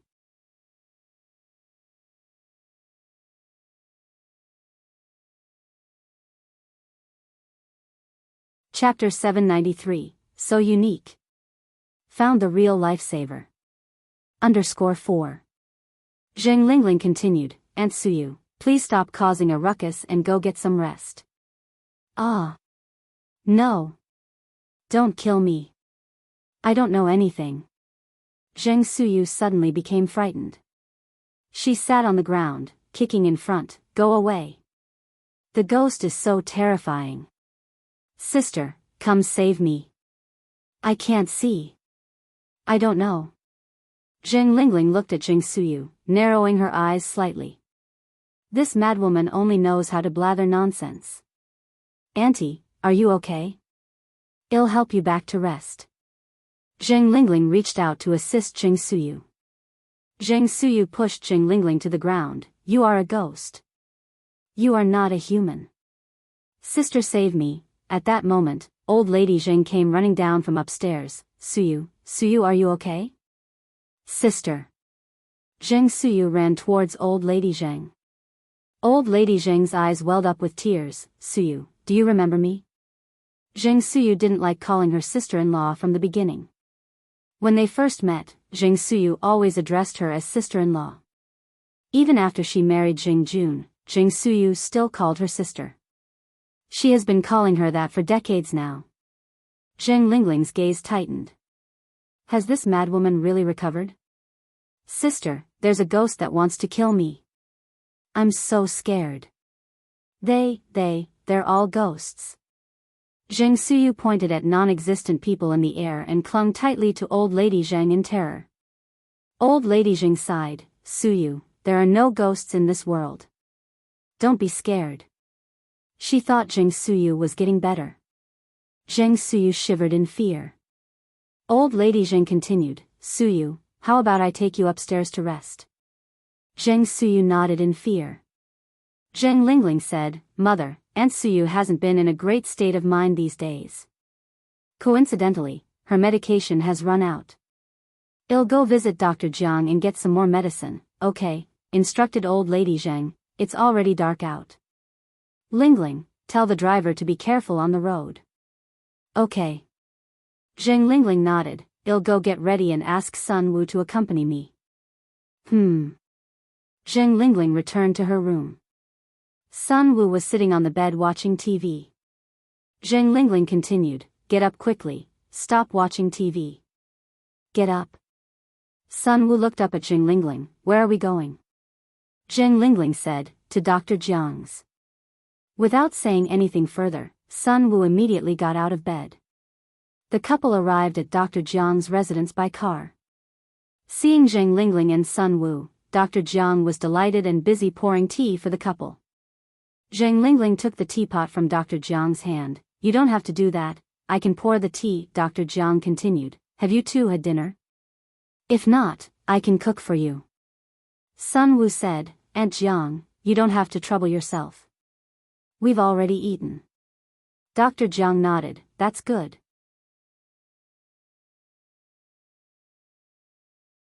The three of them chatted for a while, the room filled with laughter and a warm atmosphere. Zheng Lingling said, Aunt Jiang, Aunt Suyu's medicine has run out. I came here to get some. Dr. Jiang said, I'll get the medicine for you in a bit. Zheng Lingling set down her teacup and continued, Aunt Jiang, Aunt Suyu's condition has been getting worse recently. She has been saying some strange things like someone wants to harm her and that she didn't see anything, she doesn't know anything. Upon hearing this, Dr. Jiang's expression changed. Zheng Lingling continued, Aunt Jiang, I suggest you prescribe some medication to treat her condition. Aunt Suyu can't continue rambling nonsense like this. There are always people coming and going in our house. This way they will just laugh at us, won't they?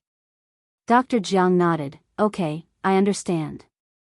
After discussing Jing Suyu's condition, Jing Lingling began talking about the Jing family's situation. Aunt Jiang, I've come to realize that my mother has never really seen me as her daughter. Nothing can compare to having a child of your own. Remembering the unfairness, Jing Lingling's eyes turned red. Dr. Jiang patted Jing Lingling's hand. I don't think your mother is the type of person to play favorites. You're probably overthinking this. Jing Lingling said, how could I be overthinking it? My mother is exactly like that. It was a little better before she found her real child. Since then, they've become more and more excessive. Sun Wu nodded in agreement. Yes, it really is like that. I can vouch for her. My parents-in-law really don't seem to care about us now. Dr. Jiang's expression turned sour.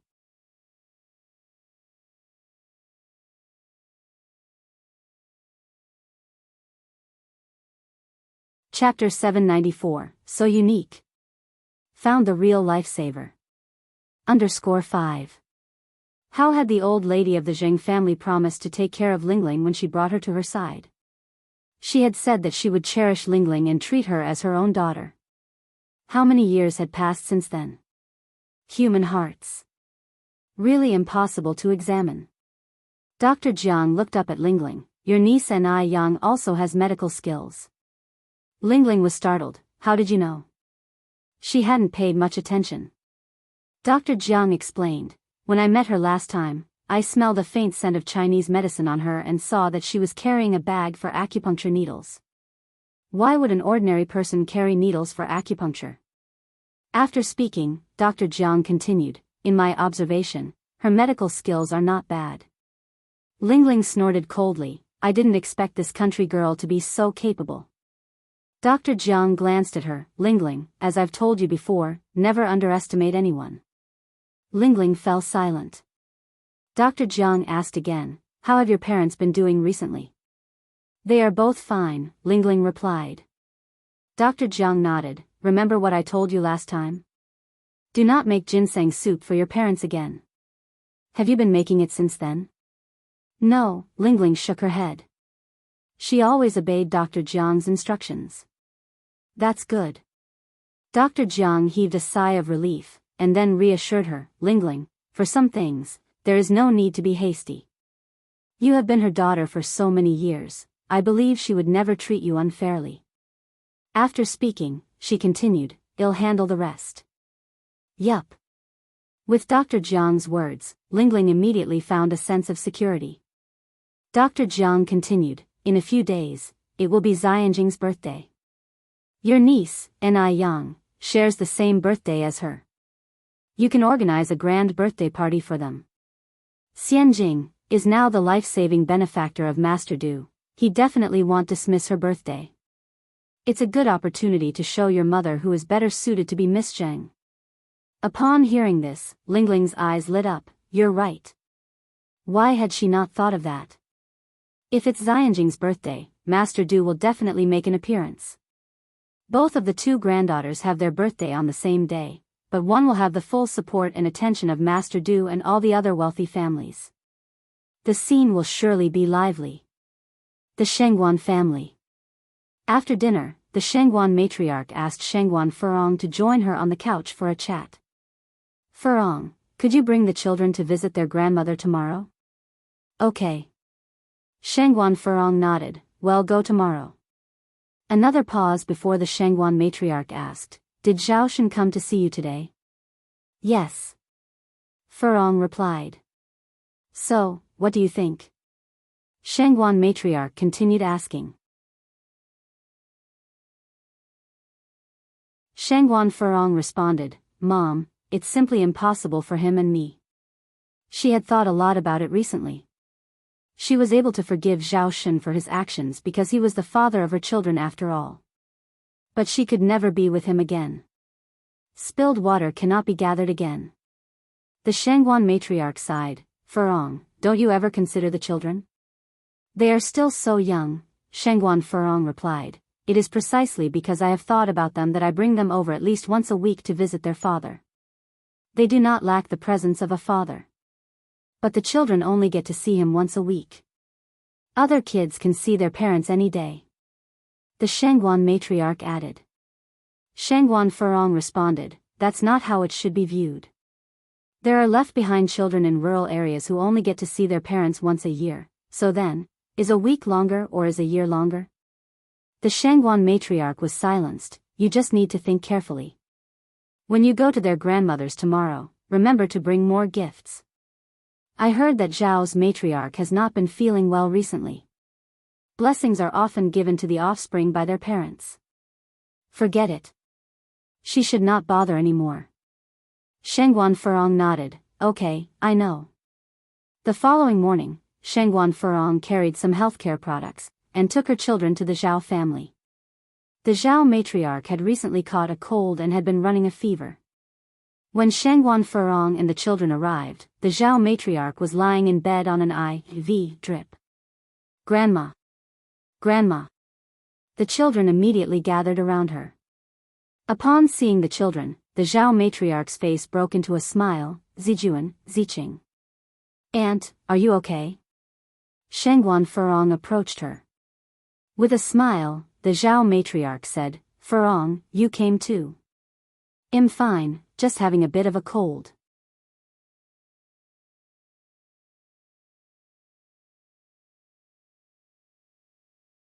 Chapter 795, So Unique. Found the real lifesaver. _6. Shangguan Furong tucked the duvet around old lady Shangguan. You need to take care of yourself. Old lady Zhao nodded, yes, I know. Just then, Zhaoshen walked in from outside. Furong, you're here. Shangguan Furong nodded. The children were thrilled to see Zhaoshen. Dad. Even though Zhao Ziqing and Zhao Zijuan were quite grown up, Zhaoshen still picked up one of them. Zijuan, Ziqing, have you missed Dad? Yes. Zhao Zijuan and Zhao Ziqing nodded.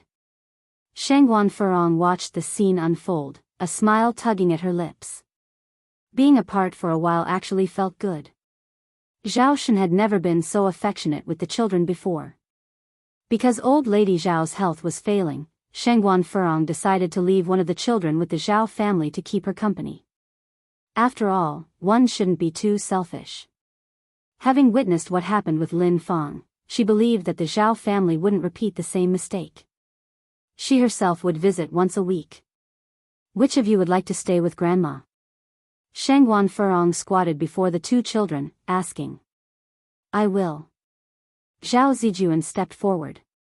Mom, I want to stay with Grandma. All right, Shangguan Furong nodded, patting Zhao Zijuan's head. Then, you need to listen to Grandma, okay?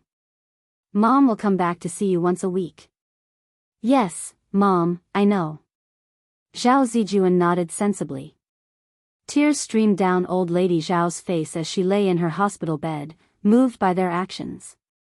That evening, Zhaoshen walked out with Zhao Zijuan to see off Shangguan Furong and Zhao Ziqing. Furong, thank you.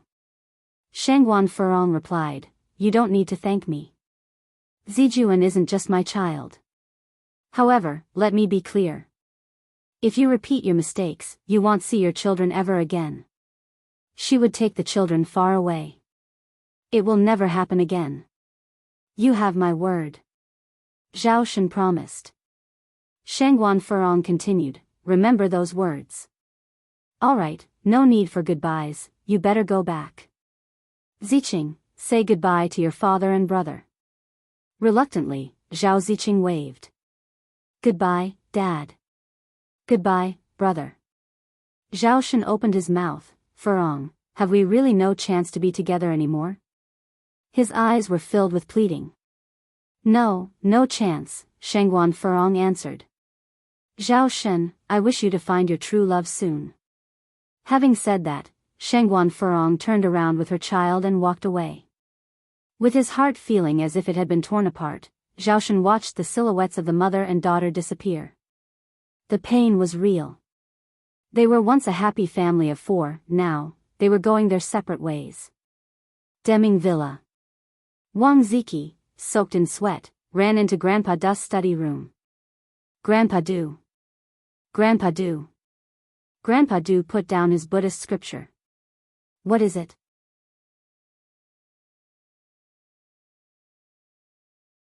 Wang Ziki exclaimed excitedly, Grandpa Du, it's her. It's really her. Grandpa Du's eyebrows furrowed. What do you mean it's her? Be clearer. Wang Ziki couldn't calm down. And who would blame him, considering it was about Grandpa Du's savior, who was also his? He hadn't imagined that Jing Xianjing was an imposter.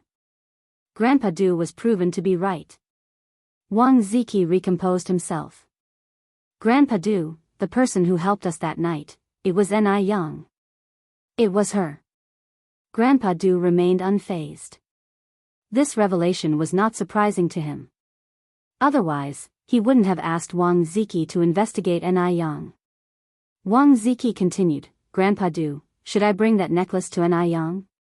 No need, said Grandpa Du, that necklace has already been given to someone else. Regifting it to Ni Yang would seem insincere. Bring the night pearl. The night pearl. The night pearl dated back to the Northern Song dynasty. Wang Ziki was stunned. It seemed that Grandpa Du was really going all out this time. If they wanted to find Ni Yang, they could go to the National Colors and Heavenly Fragrances. Ni Yang was a regular at the National Colors and Heavenly Fragrances. As the weather had begun to get warmer, Ni Yang had stopped wearing her coat.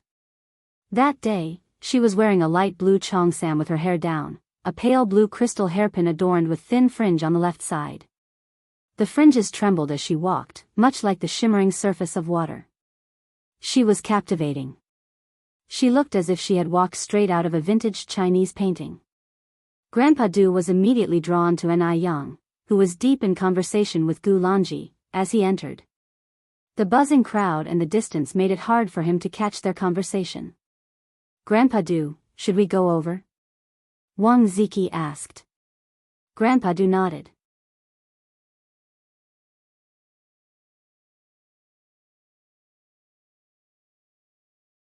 Chapter 796, So Unique. Found the real lifesaver. _7 The two approached together. Miss Ni, excuse the interruption. Mr. Du spoke in an indifferent tone.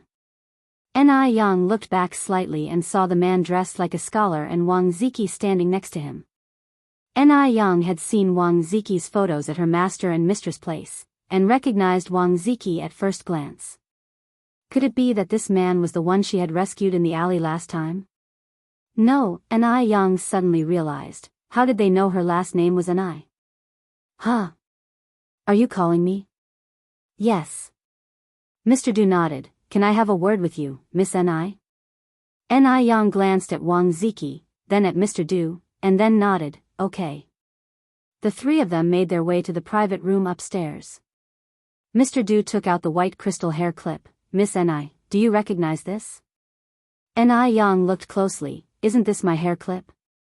She had lost one of her hair clips before, but she didn't really take notice, never thought it would have been picked up by this man. How can you prove that this is yours? Mr. Du had always been suspicious. Ni Yang gave a faint smile, took the blue crystal hair clip from her head, a strand of blue-black hair slid down to her ear, spilling onto the table like ink splashed on water. Look, they are a pair, the only difference is the color. Ni Yang had many of these hair clips because she used them to match with her cheongsams, so she had them in every color, and all her hair clips were handmade by her, always in pairs. Was that person that evening you? Asked Mr. Du as Ni Yang expected. He had come to find her for this matter. Yes, it's me. I never thought you would be able to find me. It was a time without surveillance, and it had already gotten dark, and she had left nothing to identify herself, so Ni Yang was genuinely surprised that they could find her. It was unexpected. Seems like, Boss Wang Ziki has quite the influence. Mr. Du continued, may I ask, why did you decide to save me that night? And how did you know I was in danger? It was quite clear that Ni Yang came that night prepared. Mr. Du posed two questions, which were quite difficult for Ni Yang to answer. She couldn't very well say that she was reborn, could she? Because she didn't know in advance that Mr. Du would come, she hadn't prepared in advance. She merely wanted to be an unknown hero. Never thought that Mr. Du would be so persistent in finding her. After a moment, Ni Yang looked at Wang Ziki. Mr. Du immediately understood. Ziki, could you step out for a moment? Okay. Wang Ziki nodded. Can you tell me now? Mr. Du asked. Ni Yang continued, to be honest, I didn't know on that night you were in danger as well. I was there to save my senior brother, and you were saved incidentally. Saved incidentally? Being always esteemed, Mr. Du was hearing such a phrase for the first time. Wherever Mr. Du went, wasn't he adored by everyone? Yet now, his life was only saved incidentally. It was quite a peculiar feeling. Your senior brother is Wang Ziki? Mr. Du asked. Yes, but he doesn't know about my existence. Ni Yang nodded. I am a newly accepted disciple of Old Master Wang. I am currently learning medical skills from him. Mr. Du knew that Wang Ziki's father is a doctor. He fiddled with his Buddha beads. Then how did you know that your senior brother was in danger? Ni Yang professionally shot the breeze. You might not believe it, but I can tell fortunes. I had foreseen that my senior brother would face a life and death tribulation that evening, so I was there, waiting.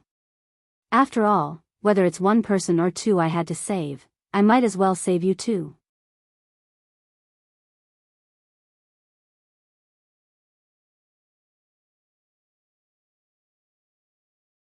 Chapter 797, Face Slapping at the Birthday Banquet. _1 Ni Yang spoke in a gentle tone. There was no hint of jesting in his words. It took a while for Sir Du to process this fact. He was only saved as an afterthought. Can you really tell fortunes? Sir Du asked again. Yes. Ni Yang affirmed with a serious nod. Sir Du toyed with his Buddha beads. Then, can you predict my fortune too? No. Ni Yang shook his head. Sir Du raised an eyebrow.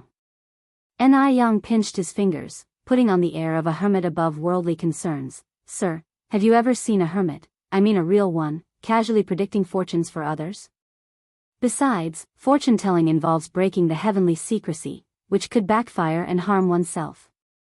If it weren't for the fact that Wang Ziki is my elder martial brother, I would not have risked my life to predict his fortune. Ni Yang, who had also been an important figure in his previous life, was quite adept later at cajoling others. It was fortunate that Sir Du, due to his weak and illness-prone constitution during his early years, had kept a few Taoist priests around and so, had a certain degree of belief in metaphysics. Therefore, he didn't question Ni Yang's claims much. After all, it was a fact that she had saved him. Moreover, Sir Du's intuition told him that Ni Yang was not a liar, nor was she someone with ulterior motives. Because her eyes were too clear. Sir Du, who had met countless people, was encountering such clear eyes for the first time. They were like pristine, flawless gems. After hearing Ni Yang's words, Sir Du concluded, so basically, the only reason I managed to escape death was that I had Wang Ziki's luck on my side. If it were not for Wang Ziki, he would have been dead by now. Ni Yang nodded in agreement, indeed. The fact was, Sir Du was indeed a side beneficiary, and it was only because of Wang Ziki's luck that Ni Yang had ventured into that alley in the first place. Had it not been for Wang Ziki, Ni Yang wouldn't have even entertained the thought. The realities were realities. Apart from her past reincarnation, Ni Yang did not wish to deceive Sir Du. Though it was unbelievable, he was indeed saved as an afterthought. And it was also because of Wang Ziki's luck. Though this young girl in front of him was a cousin to Jing Xianjing, she was nothing like the manipulative Jing Xianjing. Ni Yang didn't even want to pretend to appease him. Had it been anyone else, they would have said, I just couldn't bear to watch a vibrant life vanish before my eyes. But Ni Yang had voiced the cold hard truth. Sir Du took out the gift box he had prepared beforehand and said, regardless of the circumstances, you saved my life once. I'm the type of person who doesn't like owing anyone anything. This is my token of gratitude. In the exquisite mahogany gift box lay a glossy, exceedingly round pearl.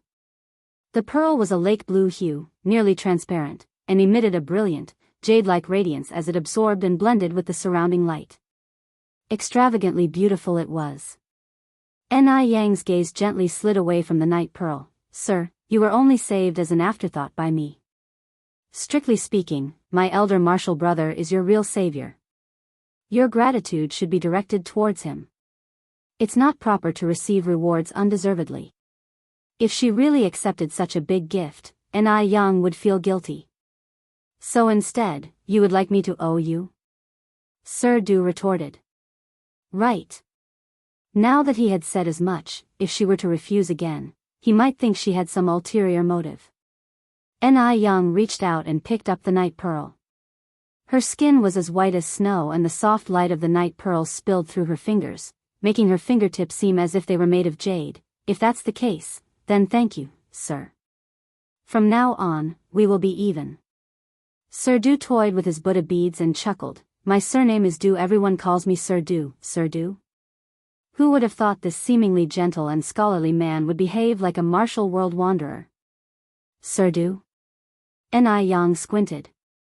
Could it be the Sir Du from the 10-mile foreign district? In her previous life, Yang, having seen the world, naturally knew about Sir Du from the 10-mile foreign district. However, it was hard for her to reconcile this gentle and scholarly man before her with the ruthless, bloody Sir Du from the 10-mile foreign district. With a light smile, Yang introduced herself. My name is Yang. Everyone calls me Brother Smoke. Actually, Yang wanted to introduce herself as Sir Smoke, but Brother Smoke sounded better. Sir Du responded, Mississippi don't joke around. With the night pearl in her hand, Yang retorted seriously, Mr. Du, I am not joking. Her unstated implication being, if you can be addressed as Sir Du, why can't I be called Brother Smoke? No matter where Sir Du went, people would respectfully address him as Sir Du. Over time, he had almost forgotten his own name.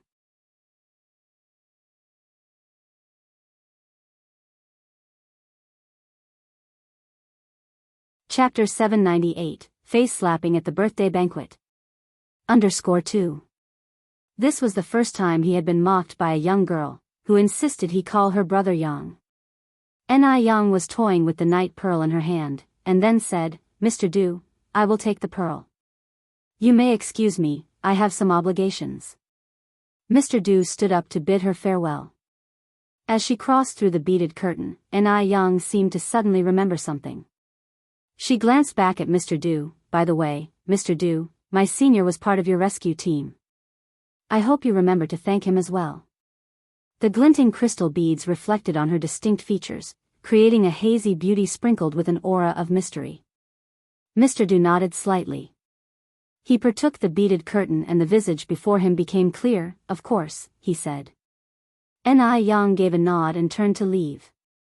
Wang Ziki was waiting outside the door when it suddenly opened, and Yang emerged. Miss Wang Ziki said respectfully.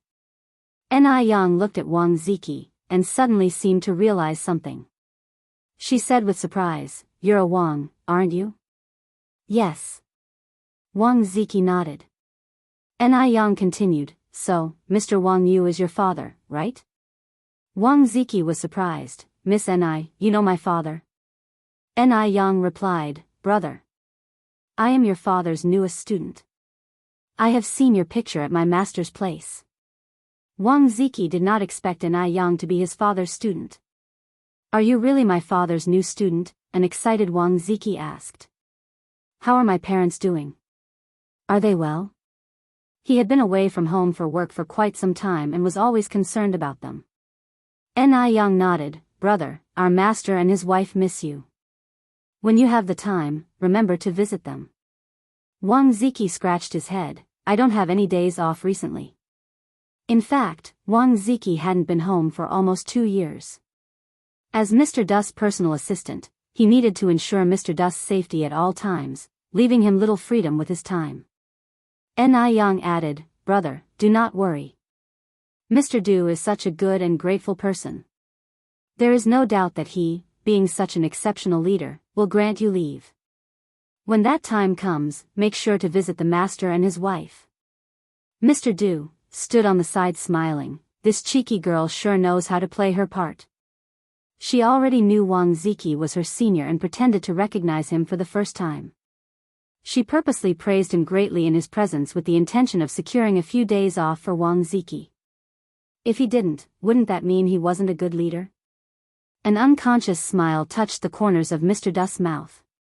Ni Yang's words had left the honest Wang Ziki at a loss for words. Miss Ni, rest assured. As soon as I have time off, I'll visit my parents. Ni Yang said with a smile, brother, you don't have to be so formal with me, just call me junior sister. Calling such a beautiful woman a junior sister made Wang Ziki feel a bit shy. J junior sister. Ni Yang continued, brother, I have to leave for now. Okay. Wang Ziki nodded.